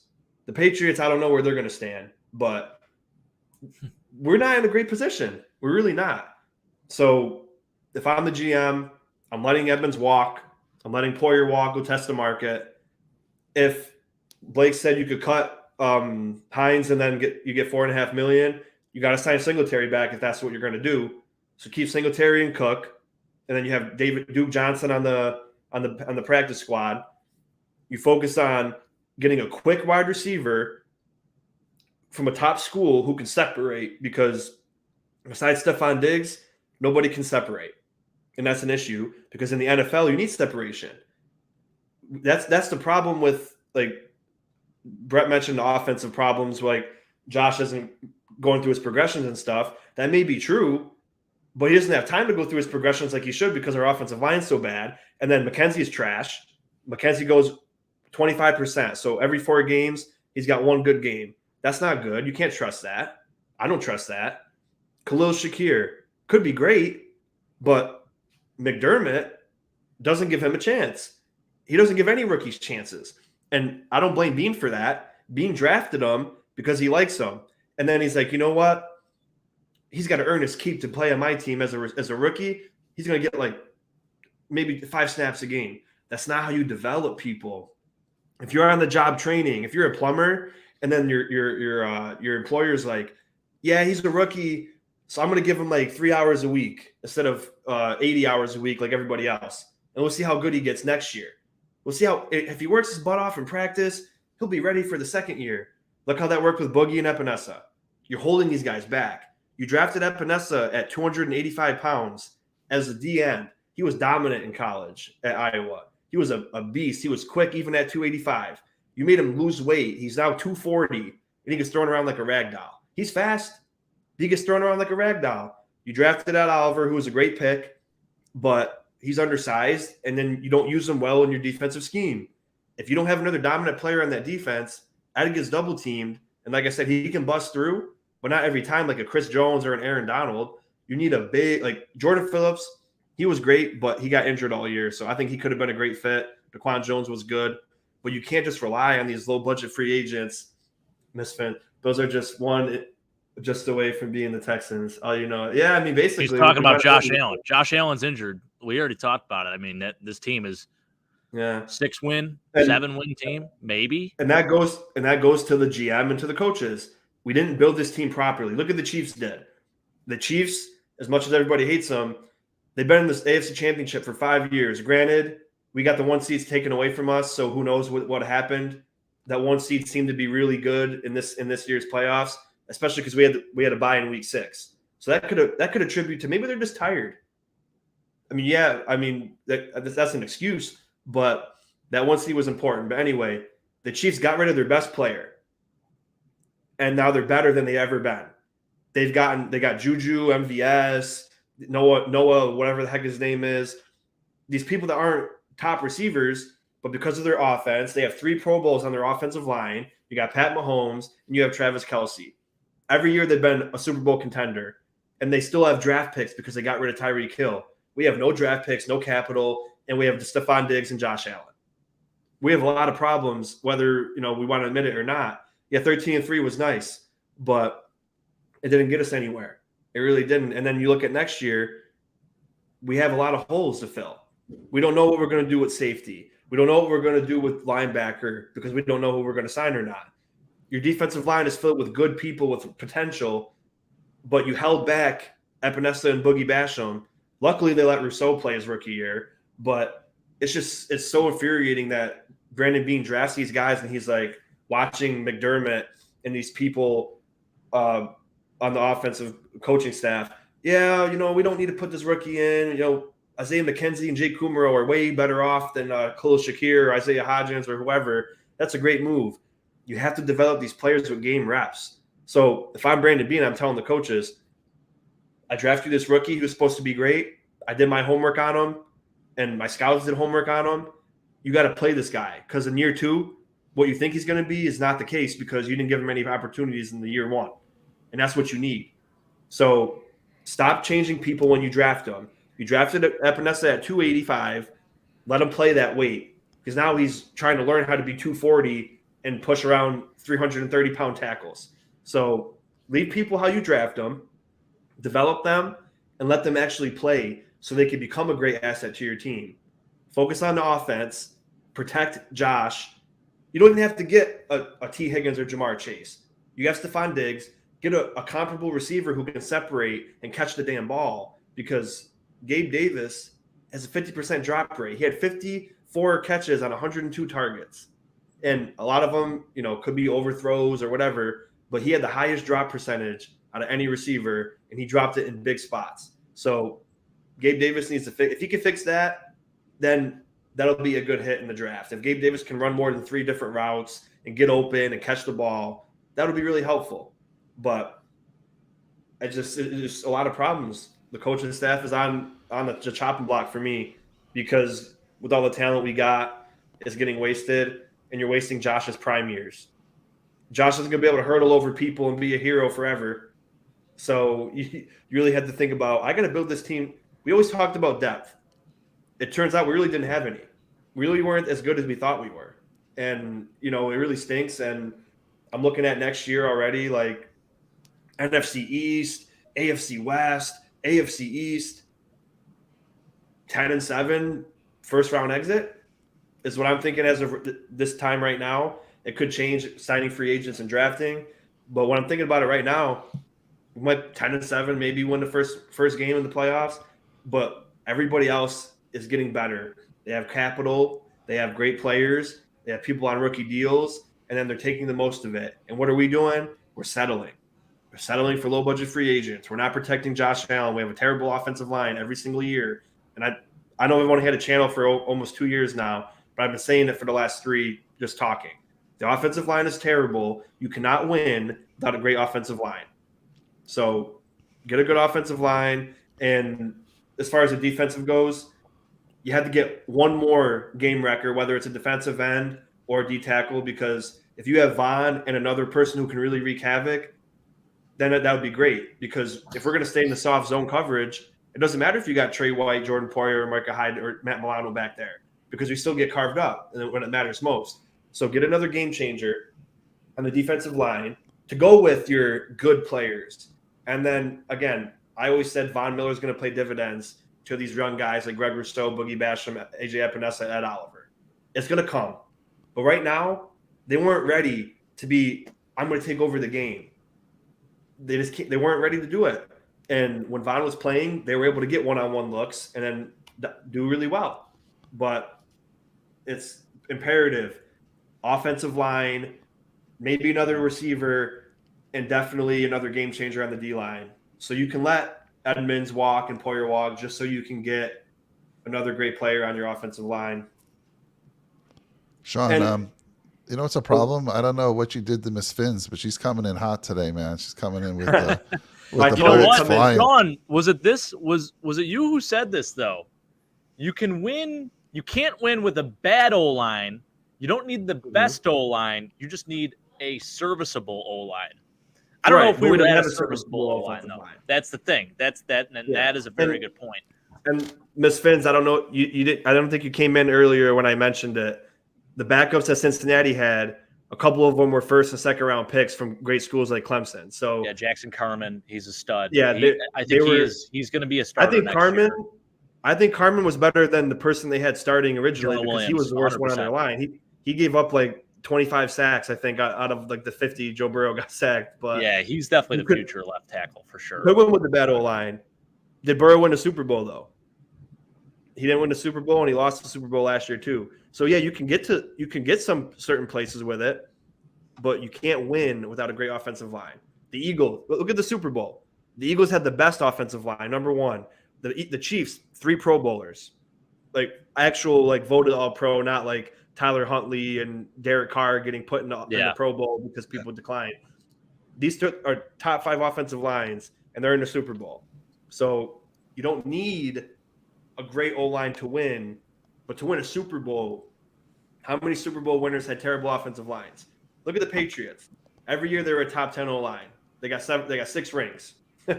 I mean, it's all about winning up front, offense and defense. Get another game wrecker and get your offensive line just to the middle of the pack. We're not even in the middle of the pack. If you can give me middle of the pack this year, I'll be like, okay, that's a little bit of an improvement. But Josh can't be running for his life trying to be a hero all the time. And that's the issue.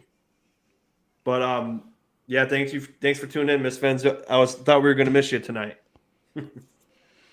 Yeah, Timmy, you can't see her in the chat. He says, she comes in invisible. She comes in with the bullets flying. I don't know why you're not seeing her in the chat, but that's interesting that you say that. You should be able to. Good stuff, Shawn. Good stuff. Jake, let's go to you next. You're the GM, Mr. Bean. What are you doing here, my friend? Who are you targeting? What are you doing? Timmy made a really good point. So obviously you'd think about restructuring some of the bigger contracts, but also you have to have the guys buy in and want to do that. Tom Brady did it every year with New England, and obviously they were able to bring in some guys that were absolute dogs because of it. I don't know if these guys are going to necessarily want to do it. I think they would. I would hope that they would. But you talk about some of the top cap hitting guys on the team, just to name a few. That I think they named the top 5 are Josh Allen, Stephon Diggs, Von Miller, Trey White, and Deion Dawkins. And I think Trey already did restructure his contract, if I'm correct. I'm not sure if that actually happened or not, but so he already restructured. But you look at some of these guys. I mean, Josh is going to make $39.77 million. Steph is going to make $20.27 million. Von Miller is going to make he's going to make $18.62 million. Trey with $16.24. Deion Dawkins with $14.85. If there's some way to restructure one of those guys, obviously that would help. So I think you start there. Then you look at some of your dead cap guys, the guys that are going to, obviously take up a lot of money and a roster space. And my brother brought it up, Nyheim Hines. Like, if you're not going to use him, which we didn't. I mean, he had 2 kickoff returns for touchdowns, which were fantastic, and it was huge. You want to talk about giving juice to a team. He's one of the main reasons we won that New England game. But he's also $4.79 million in I guess dead money, if you call it, or $0 dead money, $4.79 million savings if we were to cut him. On top of that, you look at Isaiah McKenzie. He's another guy, $2.62 million in savings if we were to get rid of him, $300,000 in dead money. So those are 2 guys that come to mind, guys that we probably should have utilized more, but you have to make a decision on. And 13 snaps for Nyheim Hines on offense. I mean, and I understand giving up a 5th-round pick. And Shawn, you said it. When we traded for him, it was questionable because you were wondering, I think a lot of people were excited for it because this is a guy that has speed that can be a game changer. And we saw that, as a return specialist, but we did not see it on the offense. And that is a guy that can absolutely help Josh Allen out. We can utilize him in the screen game. We can do a lot of different things, jet sweeps, and there just wasn't enough of that. So what's frustrating is, you're going to pay a guy this much money, but he's not really contributing. And I don't put that on him. I put that on scheming him into the game plan.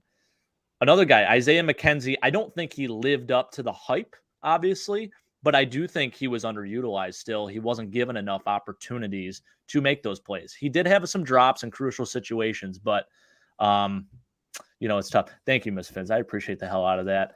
I'm going to tell my wife that another person said I look like Josh Allen. So thank you very much. I am going to my head's going to explode from that one. But I think those are 2 guys that come to mind when you look at guys that are potential cuts or potential trades for draft picks. Even I think those 2 guys, you absolutely have to make a decision there, and it's logical, and that way you can use, if you do trade them or if you do cut them. You utilize a draft pick, bring a guy in that's going to give you, I guess, a similar, if you can't get a rookie to come in and play 13 snaps or return kicks, like, you're not drafting well at all, period. So in my opinion, I think you get rid of both those guys. And I hate to say that because you did give up a 5th rounder for Nyheim Hines, but exactly as Timmy said, if you don't use them, lose them. So if I'm Brandon Beane, I think you got to consider getting rid of both of those guys.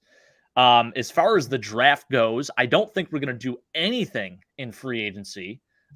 Maybe we re-sign some of our guys that are unrestricted free agents, guys that are actual need players, such as just position fillers, such as maybe Sam Martin. And it's obviously a lower amount of money. You're not going to pay him a ton of money. Tremaine, it's tough. It's tough, man. Like I would love to have a guy like him back just because there is no middle linebacker that takes away the middle of the field. That's 6'5" that disrupts, I guess, a passing game like he does. But if it's not, if the numbers don't work, they don't work. And I think Roquan Smith sort of tainted the market a little bit. Not, in a great way for him. Go get your money. I love that for him. That's awesome. Well deserved. But shoot, man, I can't. Maybe we franchise tag Tremaine at best. Maybe that's my move if I'm Brandon Beane. As far as Jordan Poyer goes, that is a guy who has put his body on the line every single game, has done so much for this team, and absolutely deserves to be re-signed. But I don't think it's going to happen, and I can't see any scenario where it does happen in real life. It's not going to work out, man. He's in his 30s, and I hate bringing age into it, but it's reality. He was banged up all this year. Towards the end of the year, obviously, you could tell he was playing through some serious injuries, and he just didn't look himself. So, unfortunately, you'll probably let him walk too. So, your best bet for this offseason is to build through the draft, plain and simple. You have to bring in some dogs. I think you have to bring in weapons. I love guys like Zay Flowers who can get open. He's a little bit smaller, 5'10", 182. He's a freaking speed demon, though. He could take you over the top. He could take you in the intermediate routes. He's one of the best route runners in the draft. I'm really sold on him. I like him a lot as a potential first-round pick. Another guy, you go on the other, I mean, I guess you look at other position groups as far as offensive line go, Osiris Torrance. I think he's an absolute stud. He's 6'5", 347 pounds, absolute mauler. That's a guy that I want on my offensive line. And I agree with what Shawn was saying, with having and building a good offensive line, because it is something that is a glaring need. Looking back at that Bengals game, Josh did not have any time to throw the football. And on top of that, but the other issue with that was his guys weren't getting open with the plays that we were calling. I think part of that is on Ken Dorsey.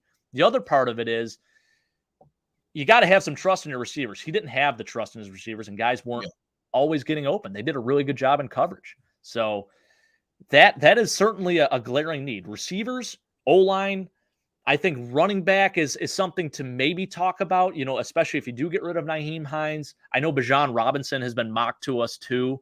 He's another weapon for Josh. I don't hate it, but I think receiver and O-line are the two biggest needs. And honestly, I'm taking 4 O-line with my 8 picks this year, at least, at the very minimum. I think the middle of the draft is where you can really build on that too. Whether you take a guy in the first round, whether you take a receiver in the first round or an O-line in the first round, that's going to set the tone. I think you take one or the other and you flip-flop it, in first and second round. So that is absolutely something that we're going to have to do. I love Shawn's idea of taking these bigger school guys because they have played in big moments, guys that are used to that. I understand, obviously finding the hidden gem. And don't get me wrong here. I think, when you look at these smaller school guys, guys that might be ready for the NFL, the biggest difference between these SEC schools and like a MAC school is that the SEC has 25 of these pro-ready guys where the MAC school has maybe 5 of them, So the MAC, their starting offense, the SEC has about 3 more of those starting offenses on their team. And that's really what it comes down to. And obviously, there's a difference in competition when you're playing one another. But in terms of talent, you could find guys at any level. But I agree with what Shawn was saying, just because of the bigger stage, having guys that are used to success. You talk about culture, bring in a guy that's won a lot of games in college. I think that's huge. It goes a long way. So love what he was saying there, but absolutely, this is a it's kind of a weird draft this year. It's not super great in terms of a lot of the offensive positional groups, but when you look at it, I think there's some opportunity here to take some good receivers and some O-line, especially in those mid rounds. So got to build through it. I wouldn't mind taking guard, tackle, whatever. You got to do it. It has to be addressed, and this is the only way you're going to be able to get some more added depth and potential starters on this team, because free agency is just not going to be an answer. I agree there. Brett? Jake, you said it really well. I really liked what you said. I'm going to kind of feed off of what you said, Jake. You started off with the top 5 players on the Buffalo Bills, and you talked about their salary. If I were to tell you that the top 10 players on the Buffalo Bills accounted for 73% of the total salary cap for the Buffalo Bills, would you believe that? It's freaking wild, man. It's absolutely wild. Crazy. Yeah. Yeah. It's insane. I mean, it's over 73%. So, I mean, something's got to give where you, like you said, you got to restructure one of these guys. I think it's going to be probably Stephon Diggs that's going to restructure just a little bit. I know he's kind of ticked off after the last game, but I think Buffalo can maybe save $5 million there, save a little bit with Von Miller and Trey White restructuring a little. I'd like that. But, I mean, I think the biggest thing, and Shawn's not okay with us doing this, but I think you got to release Mitch Morse. I think right now it's more of the injuries. Sure. He's on his 6th concussion. This is a draft where it's deep with centers in the draft. There's I can't remember out of Ohio State. You can get him in the 3rd round. I think that'd be perfect plug and play right there. Yeah, Luke, what's the last name? Whippler. Yeah, so you can get him in the 3rd round. There's the guy from Michigan as well. You can get in the draft. I can never pronounce his last name, but it's like Osulaje or something like that. But you can get him. But there's a lot of guys that you can get in the draft. But 73%, that's way too high for a team that we need to fix some things. There's going to be some bargain free agents. I think the biggest name that I could see Buffalo going after is a wide receiver, and he reminds me so much of Cole Beasley and Scotty Miller from the Bucks. Love that. He's available. He's going to be available. The Bucks are over $50 million in cap space. I know that they're going to probably not re-sign so many guys. He reminds me so much of Cole Beasley and what he can do. He's a guy he really hasn't done anything in the last couple of years, and I think he can make a big difference in this offense. So if I'm Buffalo, I'm targeting him. I've been calling his name and saying that we need to go after him. I thought that we should have traded for him this past year. I felt like he would have been the answer compared to Cole Beasley, but we signed Cole Beasley, so I'm okay with that. But there's going to be some bargain free agents that we're going to have to go after. I'd love it. I don't think it's ever going to happen, but I'd love to get both Tremaine and Jordan Poyer back. Somehow, if we can finagle the system, because you know that the salary cap is just a number. There's no real salary cap. It's just like the MLB. You can finagle your way around the salary cap. If Bean is really smart and he can manipulate this, we can get Tremaine Edmonds and Jordan Poyer back. You're going to have to figure out the terms of the deals. But, I mean, if you sign them to deals that are underpaying them this year and then backload the contracts, I'm completely okay with that. Because I think that there's going to be some players that are going to want them back, and they'll do anything to get them back. So we'll see about that. But in the draft, I mean, you said it best, Jake. You got to go after the guards. Osiris Torrance, he's the guy that I've been mocking mostly in the first round.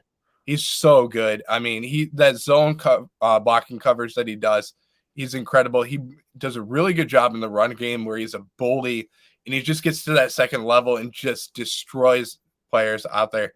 So that's the guy that I really want on our team. We're going to have to probably look at a safety as well. There's a couple of safeties out there. I can never remember his first name, but Battle from Alabama. He's a guy in the second round that Buffalo could go after as well. Yeah. Third round, I know Shawn wasn't too thrilled with me saying this, but DeJuan Jones from Ohio State, he's a 6'8", 340-pound tackle. He's just a guy that I think can solidify the right tackle position for the Bills for 15, 20 years to come. And potentially, if Buffalo does move on from Deion Dawkins, I think he could slide right over to fill the left tackle position. He's a guy that's got almost a 90-inch wingspan. Is going to be the most than an NFL player ever has. And coming into the draft, he's somebody that Buffalo could look at. But there's a lot of guards and centers and stuff like that in the later rounds. Jarrett Patterson, another guy that Buffalo could go after. Yep, they could go after. A few other ones. I also think that Buffalo is going to need to get a second tight end as well. I just think that the production behind Dawson Knox isn't there, but there's a lot of areas, especially on offense, that I think it's an offensive focused draft. I know that, Mike, you've seen my mock drafts that I'm posing to you guys in the, with the PFF takes. I do in my drafts. I think that the biggest thing is you got to go after the guards, but I also think that you got to think about the future too. You got Micah Hyde, who's playing potentially on his last year of his contract next year as well. His contract is until 2026, but there's 2 years of void years that Buffalo used to restructure his contract. So there's a lot of guys that Buffalo is going to have to move around. And then, you got guys like Timmy said over here where you can move Christian Benford to safety, but I don't think that absolutely happens, by the way. I do think it happens too. I think that would be a really good spot for Christian Benford to be in. He's a ball hawk. I really like him. I think that that's where he should have been this year. I mentioned it earlier in the season when Micah Hyde went down. I felt like that's where they should have put him. And I felt like they could have put Xavier Rhodes there as well. Yeah. And I was wondering, why wouldn't you just try something? Like we said, try something different. See if it works. Because if it works, you look like a genius. If it doesn't work, you can say, look, these guys don't belong in this position. They're not supposed to be there. And it doesn't happen. But you tried Cam Lewis there, but you won't try Christian Benford or even other guys on the roster there as well, and Xavier Rose. But I would give him a try, see what happens.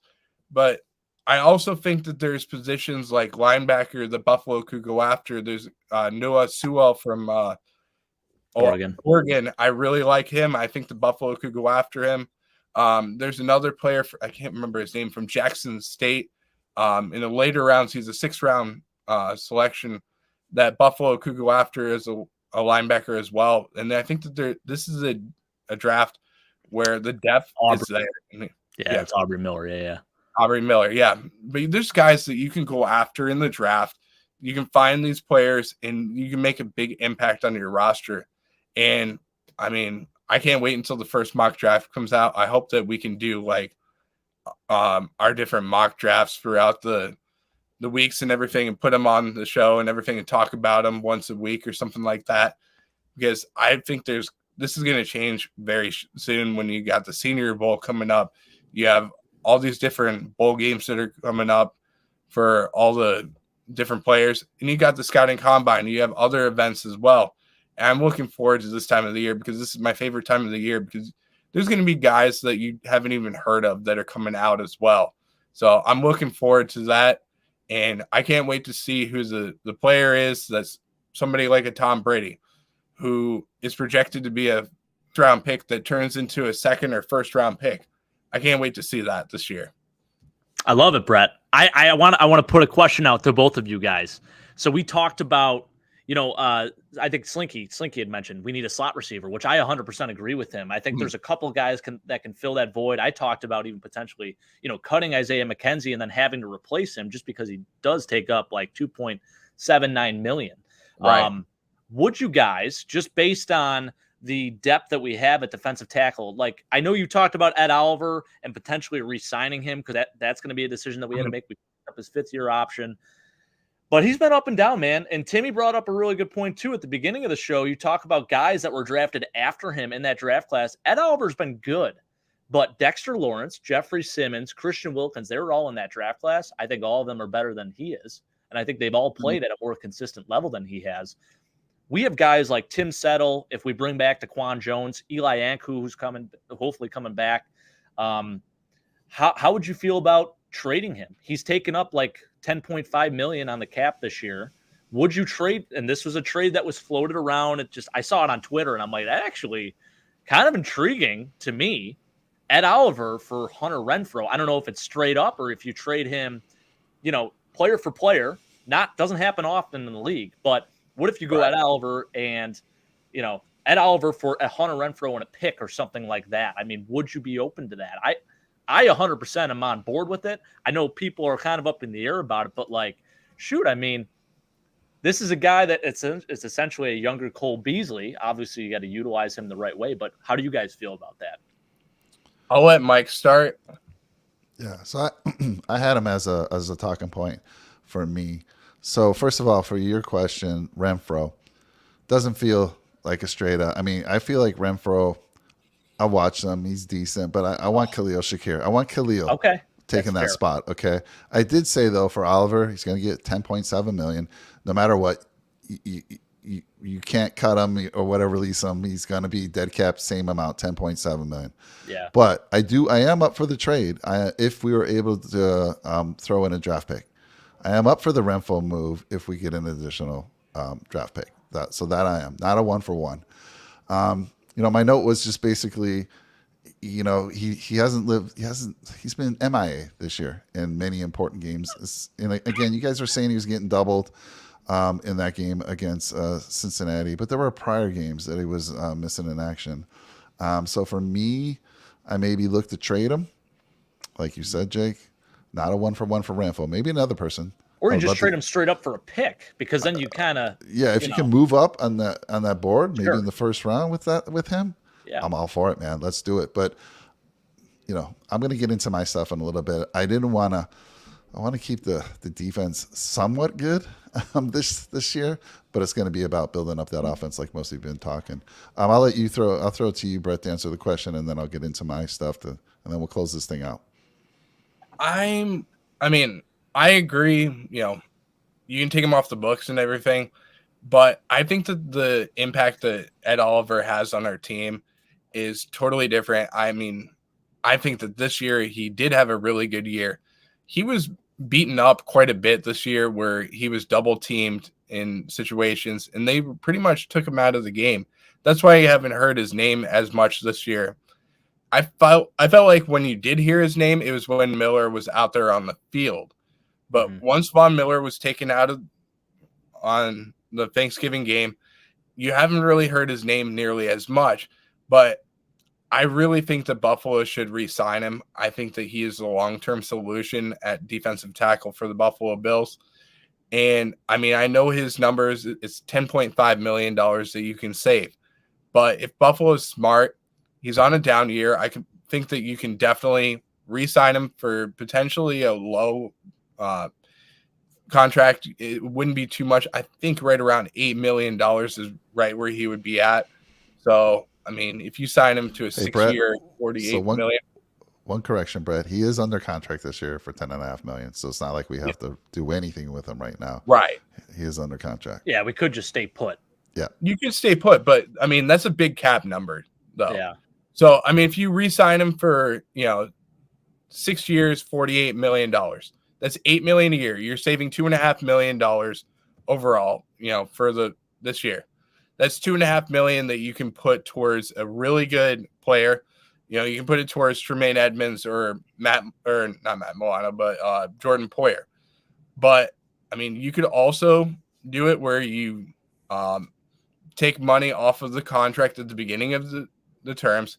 You do it where I've seen it in baseball where you do, $4 million, $6 million, $8 million, $10 million, $12 million in those situations. So that could be a situation where they do that. And if Buffalo is able to save, between, $3 million and $6 million on Oliver's contract this year, I'm completely okay with it because I know long-term he's going to be disruptive and I don't want to lose him because I think he's a generational talent, just like Aaron Donald is. I don't think he's nearly as good as Aaron Donald. Don't get me wrong. But I think that if he goes somewhere, it's going to be just like losing guys like Paul Puslowski and all the other players that we have lost. And I mean, it'll remind me just like London Fletcher, losing him, how big of an impact these players had. I think Buffalo grooms these players and then they let them go too soon. And I don't want to see him go somewhere else, win a Super Bowl ring, and sack Josh Allen. That's mostly why. That's fair. Yeah, I think it's valid, man. And I will say this: I think the first half of the season, you make a really good point. I was all on the Ed Oliver train. I still love Ed. Don't get me wrong. I still love him. I think he's a good player. And I'll say this: I think my thoughts on him have sort of changed when you look at what he did with Von Miller. I mean, shoot, he was playing like a top 5 D tackle in the league.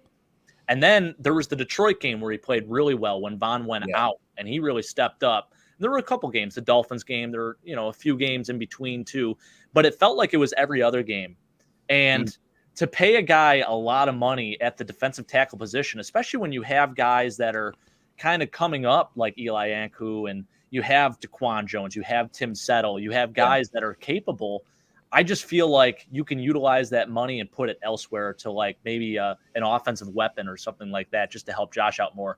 But I do think you make some good points because he's a good ball player, man. We drafted him high. You want to have faith in guys like that, and you want to think that they're going to come out. And, hey, contract year basically this year. So this is the year to do it. So a lot of good points.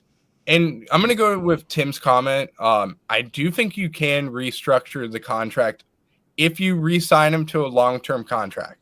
Okay. I mean, that's the only case. That's why I'm saying if you sign him to a long-term contract, you can take some money off of the books this year. So that's why I'm okay with this because I think that he didn't have the best year. You sign him to a long-term contract. That's going to save you money overall. If you get him for right around, $8 million a year, totally worth it. And I mean, I think that the money is going to be there. I don't think it's going to be $8 million whatsoever. I think it's going to be closer to around 13 to 15 million a year. Yeah. But I mean, if you can sign him to a deal, it reminds me so much of like the Tampa Bay Rays. When you have a player that's in arbitration and you can sign him before he becomes a free agent and you do that, you sign him to a long-term deal and you can get him for a very, team friendly deal, that's when I'm okay with it. And I think that this could be a move where it's a team friendly deal. You sign him to a deal that's, going to make him rich, but it's not going to break the bank. And I think if Buffalo's smart, they don't break the bank on Ed Oliver. You sign him to a long-term contract. I believe he's 27 now, 28, right around there. So you sign him to a long-term contract, then potentially you can, 4 years from now, you can let him go. But when he's not the same Ed Oliver as he is right now. So if you had a pick, so this is a good question, Mike. I'm sorry, we're going way over time. We're at 2 hours right now, so I'll keep this short. Just one last question I have, because I am curious. I want to know what your guys' thoughts are. If you had a pick between re-signing Ed Oliver, Tremaine Edmonds, and Jordan Poyer, where do you allocate your money? Do you put it into re-signing Tremaine over that, or do you just say, "Hey, let's let Tremaine and Jordan walk, and we'll put our money in Ed Oliver"? What would you do? So that's a question for both of you guys. You're stealing my content. I've been patient and waiting to talk I always about do. it. I always do. But I'm keeping Tremaine. Okay. And I'm going to talk about that in a little bit. So in this case, I would have to say keep Tremaine. I think he's 24. He's the youngest of the group. I'm perfectly okay with keeping Tremaine. But Mike, I'm not okay with franchise tagging him at $20 million a year. That's way too much. I don't think he's worth $20 million. I think he's worth, 14 to 16 million a year. I just can't see paying him, Roquan Smith type of money. I think you run into an exact situation if you do that. You run into the Roquan Smith situation where down the line in the season, you might end up trading him away. Yeah. Just a thing that's going to maybe happen. I mean, if you had to, ask me being the GM, do I want to re-sign Tremaine and Jordan Poyer versus keeping Ed Oliver? I'm okay with getting rid of Ed Oliver to keep Jordan Poyer and Tremaine Edmonds. But if it's one or the other, I want Ed Oliver on the roster. But if we're going to lose, if we lose just Ed Oliver and we keep Tremaine and Jordan, I'm perfectly okay with it. Because I think you can replace the defensive tackle more than you can replace what Jordan Poyer's presence is on the team. As well as, sorry, I accidentally hit it, but you can't replace Tremaine either. Gotcha. That makes sense. All right. Well, let me get into mine. Yes, we will run 2 hours, but it's okay. I kind of expected a long show tonight. We've been off for a week and a half, and we've been kind of digesting everything that happened, and it's been great. So let me get through mine pretty quickly. We'll wrap things up, but I might upset a few people. I hope I don't. But again, I'm the GM. I'm going for it. So again, for me, it's all about helping that offense. Putting up 10 points in a playoff game, there's no excuse. No excuse. So obviously, we're going to draft a guard. I'm looking at the guards that are available in free agents. They're expensive. Anyone that's halfway decent, you're going to be paying a lot of money. But I'm going to draft a guard for sure. I mean, you could re-sign Saffold. Being sarcastic here, he was a Pro Bowler. I'm just joking. Anyhow, I'm drafting a guard 100%. I'm not totally giving up on Spencer Brown. I know a lot of people are down on him. I know that, I think it was Timmy or somebody in the channel saying, being a little sarcastic about Spencer Brown, keeping him, or that we had a gem, something like that. I'm not giving up on him. I'm not giving up on him because, first of all, we got him for 2 more years, $1 million. I mean, he's on a rookie contract. He's very athletic, has the height, has the arm length that you want. And if I'm buying what Jake's been selling as far as Aaron Cromer, why wouldn't I expect him to be able to get better? He wasn't able to work in the offseason last year, had that back injury, was late into camp. And, he struggled a little bit. I don't know if he regressed. I think he was about the same as last year. But give him a full offseason working with Cromer, and I think you'll see a different Spencer Brown this year. So I'm not ready to give up on that. I just think he's got all the physical traits that you want. Now, we did talk about earlier pre-show, bulk him up a little bit. He's 310? I think that's easy to put another 20 pounds on that man. Like, get him eating some of that good buffalo food. Not a problem. Get some additional wings. Take him out. Get some beef on weck. Just load it up. Easy. Put on 20. I'm not ready to give up on him.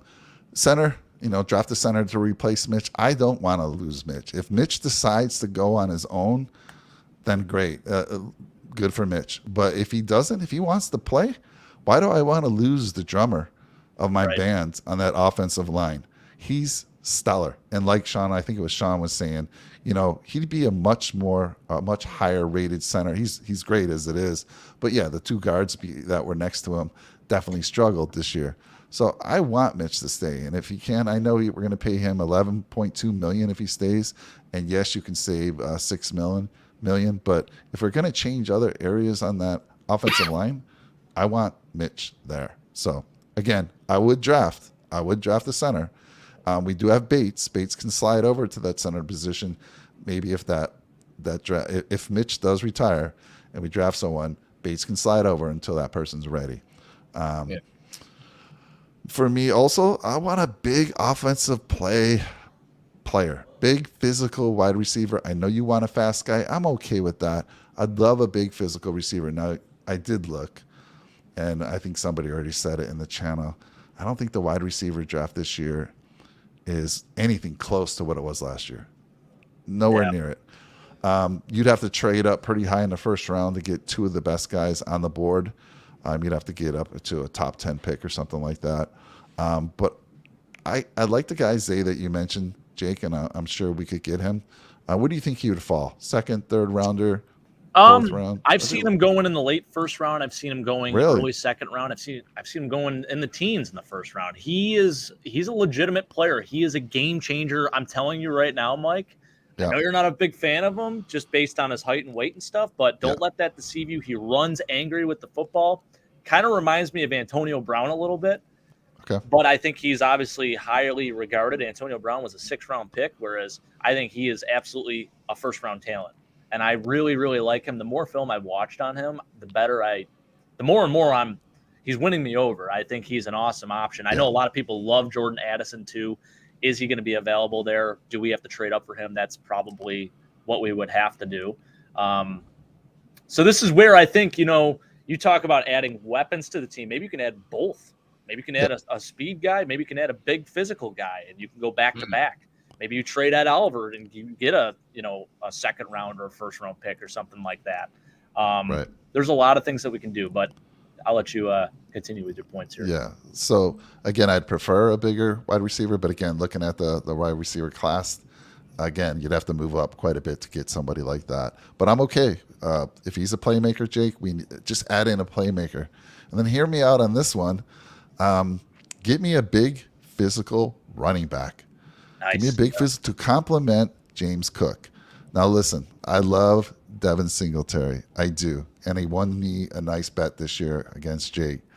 And I've been a big supporter of his. But the market price is going to be about $5.5 million.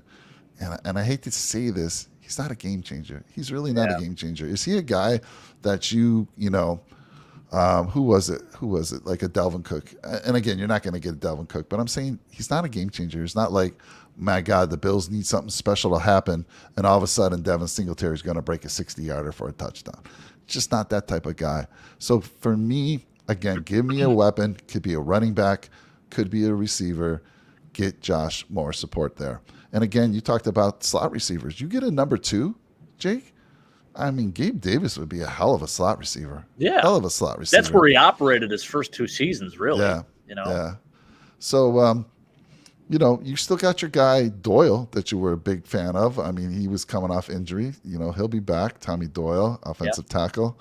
Alec Anderson on the practice squad. I like him a lot too, actually. What about Ike? Ike's out there. He's an unrestricted free agent. I mean, you could probably get him back for a little bit on the cheap there. So, again, you got options. Again, I'm looking for the draft. The free agency is about the offense because 10 points ain't going to cut it.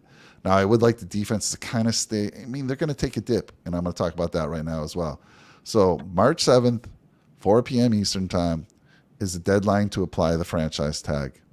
Does Edmund get the tag? It's a question, right? And I think people are going to be, no matter what happens with Edmonds, you're going to have 50% of the people upset, 50% of the people happy. If you pay him the franchise tag, like you're saying, 20 million. Going to be a lot of people upset with that. You let him go, going to be a ton of people upset with that as well because he is so young. I mean, and we don't have anyone right now lined up to even come in and take that role, that middle linebacker. And he's been with us so long.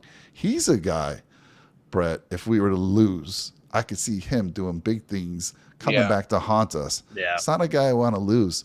So right now, Spot Track is saying his market is about 11 million for a year, 44 million.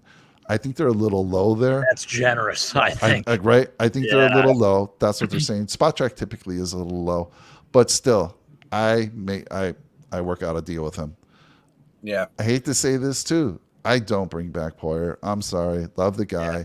If he was going to come back, they would have made that deal already. I mean, Jordan, they were saying Poyer and his wife, they've packed up. They're pretty much not expecting to be back in Buffalo, and I believe that deal would have been done. I love him. He's definitely been injury prone lately. I know he played on an injury. Tough guy. I mean, we saw all that he did. He had a great start to the season with all those interceptions. He, drove how many hours to get to a game because he couldn't fly. Crazy, man. Yeah. Tough as nails. But $12 million a year is what, and again, that's what he's gonna want. It's a lot of money. He's gonna want that. So take that $12 million and re-sign Edmonds. Use it for Edmonds. Is what I'm saying there. Strong safety. You guys talked about it a little bit. I mean, I do think we need to maybe draft someone, in the later rounds, 4th rounder, 5th rounder. We got Hamlin in the 6th round, I believe. But Cam Lewis and Benford definitely got to experiment with that. Definitely got to explore that. Benford, I got to tell you guys, I was actually bummed that we didn't see Benford much. He got off to such a great start. Fantastic. Had a great training camp. Looked good in the season. Got hurt, got dinged up, and we never saw him again, really. Special teams we did. But he's got potential, man. And I could see him going to safety. And my goodness, I thought Cam Lewis did a very serviceable job and actually a good job. Everyone's on him for that Jefferson play where all he had to do was knock that ball down. But Jefferson, let's be realistic. That was an amazing grab. It's an unreal catch. And Cam Lewis was almost a starting corner for us at one point. Yeah. So again, I would keep Cam Lewis and experiment with him there, but I would draft the safety in the later rounds for sure. I already talked about Oliver. I had him as a talking point. 10.5 million. You talked about it, Brett. You hate to see him go, and you talked about the double teams, but that's a guy we drafted to get through those double teams. Right. There's an expectation that he's getting through at times and making a play, and I just haven't seen it enough. 10.5 million is a lot. I don't think what we saw on the field is worth 10.5 million. Obviously, you can't cut him because you got him for the contract, and he's dead cap at 10.5. So you got to do what we talked about already. If you're not going to keep him, you got to trade him and get an additional pick. I'm down for that. Otherwise, keep him. Let's go. Let's roll. Again, I want to keep the defense as good as possible because, again, build up that offense. Let's put up numbers that can beat any team. Let's never have a 10-point game. Let's never have a 9-point game against Jacksonville like we did a couple of years ago. Let's be able to beat the pants off of anybody scoring and have a defense decent enough to make some stops when we need it. I think you said it too. We need a splash player to complement Von Miller. You know who's out there and you could get him for pretty cheap? And damn it, I'm tired of him being a thorn in our side. Melvin Ingram. Bring that man in. Love it, Mike. He's a rotational guy. He'll fit perfectly. He's not that guy who can play every down, but he'll come in. Him and Von, let me tell you, Ingram can still get to the quarterback. He played for the Dolphins last year. The year before that, he played for Kansas City in that 13-second game. He played for Pittsburgh in the opening game when we lost to them. Bring Ingram here on the cheap. That's really the, looking at the defensive side of things and the free agent side of it. You'd have to, anyone you want that's going to be a stud, you're going to pay a ton of money. But this is a guy a little bit older, kind of like, is getting up there with Von Miller. But I'm telling you, man, he could bring it when we need it. So that's all I'm really wanting to go for in free agent as far as the defensive side. I think everything else is going to be focused on the offense. And that's my last point. Focus on the offense. And that's kind of it for me, guys. I love it. I love the points you made were fantastic, Mike. I think you're spot on with all of that. So absolutely. Very thoughtful. I think love the Melvin Ingram idea. I think that's brilliant. Yeah. Seriously. I wanted him last year. Yeah. And then the damn Dolphins got him. Right. I know. It's if he's going to continue to beat you down and beat your team, why not go out and sign him yourself? So that way he can't beat you. You know what I mean? Like, yeah, it just makes sense. And I'm sure he would come, I don't think he would be super expensive. He's in his 30s and, he's getting up there in age and he's going to be a rotational guy. He's going to be a pass rush specialist. That's it. Yeah, exactly. So would you rather lose Shaq Lawson and sign Melvin Ingram? That's really hard to say. I'm going to say is Shaq, or do we Shaq's not have him signed? Yeah, he's only a 1-year deal. That's tough Same because with, Shaq played extremely well. Same with Phillips too. Yeah, Jordan Phillips. That's another name too. I mean, we talk D tackles. I mean, shoot, we have a lot of depth there. We really do. And all those guys I thought played pretty well. I think the most disappointing one, who I thought was going to have a splash year, was Tim Settle. I know he's banged up a lot, but I think he can come back and have a nice rebound season for sure. I'm not even saying he played bad or anything like that. I just thought, as far as potential goes, he is the guy with the most on that tackle group. So we have Ed Oliver, Tim Settle, and DeJuan Jones under contract. Yeah. And three of those guys are, 3 of those guys are free agents? Yeah. So that's, So you got Jordan Phillips as a free agent and Daquan Jones, right? Daquan Jones is not a free agent. He signed a 2-year deal. Yeah, it's a 2-year contract. That's I think it's like $7.5 million next season. So that's a crazy number too. You got to keep him, man. I think, honestly, huge difference maker if we have him in that Cincinnati game. But again, there's another way that Buffalo can, restructure this cap is by re-signing him to a long-term contract. It's a good point. So maybe sign him to a 2-year contract, and then you can spread out the money on this contract as well. So, I mean, there's going to be different ways to do it. And Mike, I really liked what you said about the wide receivers too in the draft. You said that there's not a lot of good receivers in this draft. If Buffalo doesn't have a good year this year, I think that there's a really good receiver in the 2024 NFL draft that I really want Buffalo to go after, and that's Marvin Harrison Jr. So I'm not trying to look ahead to 24 too much, but you saw his father play in the NFL. You know what he's going to bring. This is the guy that I would love to see as the number 2 receiver.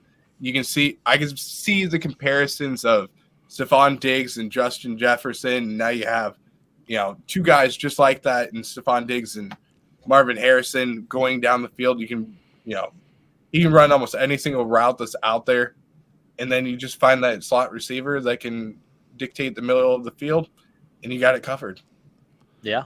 Yeah. 1 point on your Shaq Lawson. So we only paid him $1 million last year. Why wouldn't we just re-sign him? If he's going to be that cheap, let's go. Easy re-sign, right? I don't think we have to lose anybody to re-sign. He wants to be here too. You could tell. I mean, he was just rejuvenated and absolutely. Yeah. So I think we can have our cake and eat it too with Ingram and Shaq Lawson. Love it. Between the two of them, you're probably dropping about less than $5 million. 6 million. Yeah. Who would you trade then? Because I mean, now you have 6 guys. Well, Von Miller coming back at the end of the season, so you're gonna have 6 good guys at the defensive end position. Who are you gonna trade to keep? Melvin Ingram. I think AJ Epinesa is a logical for sure thought. He had 6.5 sacks this year. I think he would certainly garner interest on the trade market. So he would be probably the most logical choice in my opinion. I think Boogie Basham, I liked what he showed down the stretch a little bit. Yeah. Played pretty decent. He's still on the rookie contract too, so we're good there. Yeah, right. But I have questions. What's your expectation for Von? Like, do you think he, I don't know what they've been saying, but are we going to see him around when we saw Trey White? Is that going to be around Thanksgiving, a full year? Do you think he comes back a little early? I don't think so. I think the Bills, the way they play things, he's a guy that I could see maybe coming back a little earlier than Trey White, because I really believe Trey White prolonging as long as he did was a little bit on Trey White. I don't think he was ready mentally, but Von Miller is a different person there, and I think Von Miller, if he wants to continue to play, that's another problem you have to think about too. I think he comes back maybe a little bit sooner. So if 10 months is when they say it takes to heal an ACL typically. I mean, where's our medical guy, Blake? You out there? I know. Blake. Where is he? This is where we need you. This is what we're paying him for. I have experience with an ACL injury. I tore my ACL my sophomore year. It was high school. Yeah. I recovered. I rehabbed the hell out of it. I was back really fast. I was probably back too fast. 6 months it took me, and I played receiver. So and listen, these guys are top-notch athletes. These guys aren't high school football players. You know what I mean? But I would say that 8-month window is probably a good estimate. You saw Chris Godwin; he was back pretty early for the Bucs this year. I will say, I think as far as a position where it would take longer, I think corner is probably the position that it would take the longest to come back to, just because your body is moving in so many different ways. But I also thought the same about receiver too. So yeah. Yeah. So I think that right around the 7 to 8 month window is right where I'm expecting him to be. I mean, that puts him right at the beginning of the season, maybe not playing in the, in train. We're not having training camp, but playing in the preseason, maybe one game, getting a few snaps, but he's going to be on a rotating time frame. Snap count. The snap count is going to be very, very low. But I'll tell you right now, if Von Miller didn't have the surgery, I know damn well he would have been out there on the field in the playoffs. Well, he was saying 2 weeks after it happened, right? He said 2 weeks. But, imagine this, okay? This is his second ACL surgery, so he already knows how to rehab it. And I think he'll be out there real early. I don't expect it to be a long-term thing where he's going to be out for 3/4 of the season. I expect him out there week 1. I really do. I think he can make an impact. I think that he's going to be poised. I think he's going to be out. He might not be active, but I think he'll be ready. And I think he'll make an impact very early in the season. And you'll see I'm going to say, if it's not the beginning of the season, I think 15 out of the 17 games he'll be out there. Well, we have our medical expert, Blake, saying, he believes he'll be back for the season. Hopefully, Blake, Josh has got, or not Josh, I call him Josh. I did it, Jake. Hopefully, Jake gets you the contract. We read it over just the other day. We went over it, and I think it's going to be a pretty good offer. So hopefully, he gets that over to you to snail sign. Mail. We faxed it. And he lives right by you. He just needs to drive over to you. Hopefully, you sign that. And we start seeing you on some of, next year when the season kicks off. Need it. Bring you on the show for these medical reports. Yep. Bar Bill's on Jake. Bill is on Jake, yes. Hey, I got something. You guys want to talk conspiracy theories. So just so you guys know, I don't know if you heard, Deion Dawkins went out of his way and ordered like 1,000 wings for the O-line, like a couple on that Friday before the Bengals game. Was Barbill the reason the Bills came out so flat against the Bengals? Because it's a lot of wings. A lot of wings, Well, wings and alcohol probably was involved. I'm sure there was something involved there. Yeah, I'm gonna suggest something. Okay, I wonder if Deion Dawkins only ordered flat wings. Ooh, maybe that's why. Ooh, only flats. You have to pay extra for that too. Flats are my favorite, by the way. I love flats. I don't discriminate. I like both. I understand the positives, the pros and cons for both sides, but I get where you're coming from. I mean, the flats obviously. In terms of ease of eating, I would say they're a little bit easier, and you get more. Drumstick, though, you just rip it right off. So I took my mom out for wings last weekend, and we have a place in her area called Buffalo Wild Wings, right? Buffalo Wild Wings. I was going to record the whole thing. Good Lord. We get in there. Takes us about an hour to get a seat. I get there. It takes us another 45 minutes to get our food. The wings come, they're okay. I rated them a 3 out of a 5. Most of them were good. The sauce was pretty good, but they just way overdid the sauce. This is like they poured it on after the fact instead of, I know a lot of Buffalo places, they, mix it up and they give it to you. And it's almost as if they just dumped the sauce on the top of it. But I do know Barbill paints paints the the sauce on there. Anyhow, I gave it a 3.5 out of 5. Some of the chicken, the skin, just if the skin isn't that perfect, little bit crispy there, I don't want it undercooked. I can't stand a rubbery. It wasn't rubbery. It wasn't that bad, but man, I needed a little crisp. And so I gave it a 3.5 out of 5. My mom gave it That's a 5. generous. It is generous. And especially since the service. So I'm not factoring in the service. I actually did bump it down to a 3. I told them because of the service. But my mom's like a 5. I'm like, really, Mom? She actually ate a lot more wings than I expected. But she hadn't had wings in so long, and that's probably why. Because she's a Buffalonian too, Mike? Oh my gosh, she's been in Buffalo longer than I have. So I don't know. No, she's a little older. She can't take the spice anymore. But she enjoyed it, and then my son Jonah actually thought they were pretty good too. But I was like, nah, I graded them down a little bit. The only sin that Josh Allen has made towards me is signing that deal. And listen, you go get your money. But man, I was a little upset when I saw he was a spokesman for Buffalo Wild Wings. I'm like, dude, he knows what good wings are too because he loves barbell. He talks about it all the time. But hey, go make your money, whatever. But I was a little just about to say that. I'm like, how can Josh Allen, be the spokesperson for Buffalo Wild Wings when Buffalo Wild Wings? I don't think they started in Buffalo. They have actually all gone out of business here. Yeah, there might be one that's still open. Yeah, that says a lot. Then they can't stay in business here because any mom and pop shop has better wings than Buffalo Wild Wings. Did you hear about this? This is totally different from the wings, but I heard that Papa John's was like coming up to Buffalo and trying to start their franchise up there. Oh, really? I don't think it's going to work. I heard they're Papa not going to have a chance. No. Yeah, there's survive. No all those way. Chain Pizza Hut's not even here. We lost Pizza Hut. I think they are trying to come back, but Pizza Hut's irrelevant. I mean, dude, Pizza Hut when I was a kid was fantastic. I used to love to go to the brick and mortar. They have the deep dish.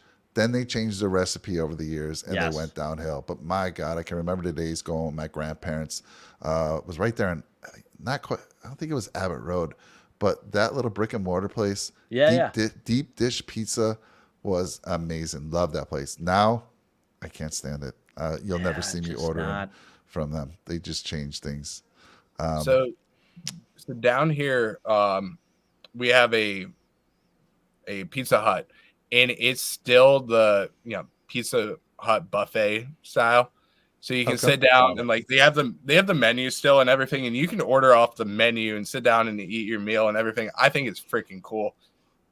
We only have one down here of that, but we have a Hungry Howie's. I don't know if you've ever heard of that, but we have Hungry Howie's, and it's a pizza buffet. It is absolutely disgusting. On a scale of 1 to 10, it's a 2. Wow. And I mean, it's awful, but I absolutely hate it. But my buddies think it's so good. So when we get drunk and everything, we go there, and it's our favorite place to go because it's just disgusting food, but it's so cheap. It's like it's incredible. I think it's $10 for all you can eat and everything. Totally disgusting. Why wouldn't you? But why wouldn't you? Exactly. Yeah. But I mean, then we have CC's. We used to have CC's Pizza here.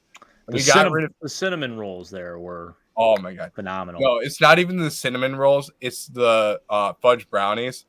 Those are the best, in my opinion. So, but we got rid of that. We can't have that here.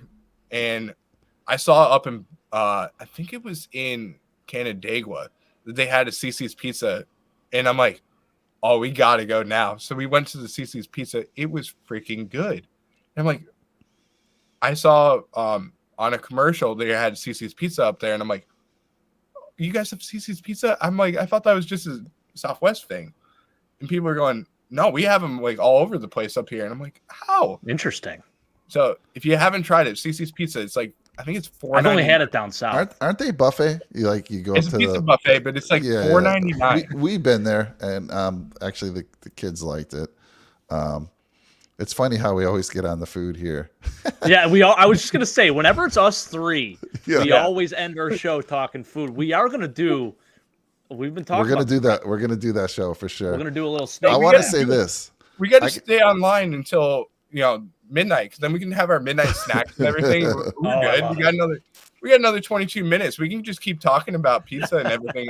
I'm throw one in real quick, and we can start reviewing it. What went wrong for the Buffalo Bills? Really, what it came down to was they ordered 1,000 Bar-Bill wings before the Bengals game. Exactly. There you go.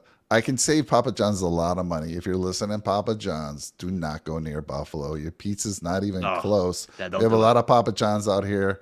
I had it years ago. Just not a fan of it. You know what's my favorite place? We have some Indian reservations around where I live. And as I drive home, I take a shortcut and I go through one of the reservations. And one of the guys has this little, I don't want to say it's a little cart. It's not a cart, but I don't know how to explain it. It's a smaller version of a caboose, right, of a train. And he does pizza out of that. Best pizza around. I have to go to some guy that's got this little shop, and I go, and he tells me the story about how people have tried to buy him out and get his sauce. Because like I always say, people ask me, well, what's pizza? It's just, sauce and crust. It's about that sauce. That sauce is what makes Buffalo pizza special, and the way they cook the crust. So anyhow, we can keep going for food all day, but I got to go eat because it's actually early here and I haven't eaten. So I got to get out of here and get my son some food as well. Let me closing thoughts for you. Yep. I want to bring up one more thing. I've seen this all over in the tailgates and everything, but I really want to reach out to Pizza Pete and go up for a game and meet him and have his pizza, because I've heard it's freaking good. And, I'm going to try as hard as I can to get a game this year. But Pizza Pete, if you're watching, send me a DM because I want to go and have your pizza. I've heard it's amazing, and I can't wait to have it. We'll do it. We'll make it happen, Brett. So that's a guy he sets up shop there at the tailgates. And he has makes pizza. He makes his own dough. He makes his own. I think it's his own sauce or like his buddy's sauce now. He makes it out of a filing cabinet. Yeah, it's like a filing cabinet. Insane. Yeah. Have you had it? Barstool thing where they? Yeah, I've seen it. It's incredible. I've seen him in person do it. I walked by and I saw him doing it. It was pretty cool. Oh, I gotta find him, but I want to try it so badly. It's like looks like the best pizza. So, down here I'm in Sarasota, Florida. We don't have good pizza down here. I'll tell you that right now. We used to have Pontillas. That was good, but we don't have anything nearly as good as Buffalo pizza. And I can't wait to get up there this summer and have some good pizza. So, yep, looking forward to it. I'll be up there, so we'll all get together. So that's it. 2.5 hours. I knew it would be long. Wow. Good talking to everybody. We'll be back in the near future. So this kind of sets the stage. Free agency's up next, and we're actually not that far away. It opens March 13th is when free agency, where teams are allowed to talk to people. So we're going to be coming at you with some shows, free agency targets. We'll get deeper into some of the guys we mentioned, but some other guys as well. And then right behind that is the draft. And oh boy, we already said on this show, we're going to invest heavily in the draft and certain areas. So we'll be bringing you all that good information. So looking forward to it. And we plan to do a show every week going forward up until that season starts. And then we'll do our normal 2 shows a week. So thank you, everyone. Thank you, Jake. Thank you, Brett. Thank you, Shawn. Thank you, everyone out in the channel. A lot of fun. Have a great night. We'll talk soon. And go Bills, man. Go Bills. I'm going to leave you. I got to get my money's worth. We got to play it. We're going to play this a lot next year because we're going back to the playoffs. But let's end it here. Here we go.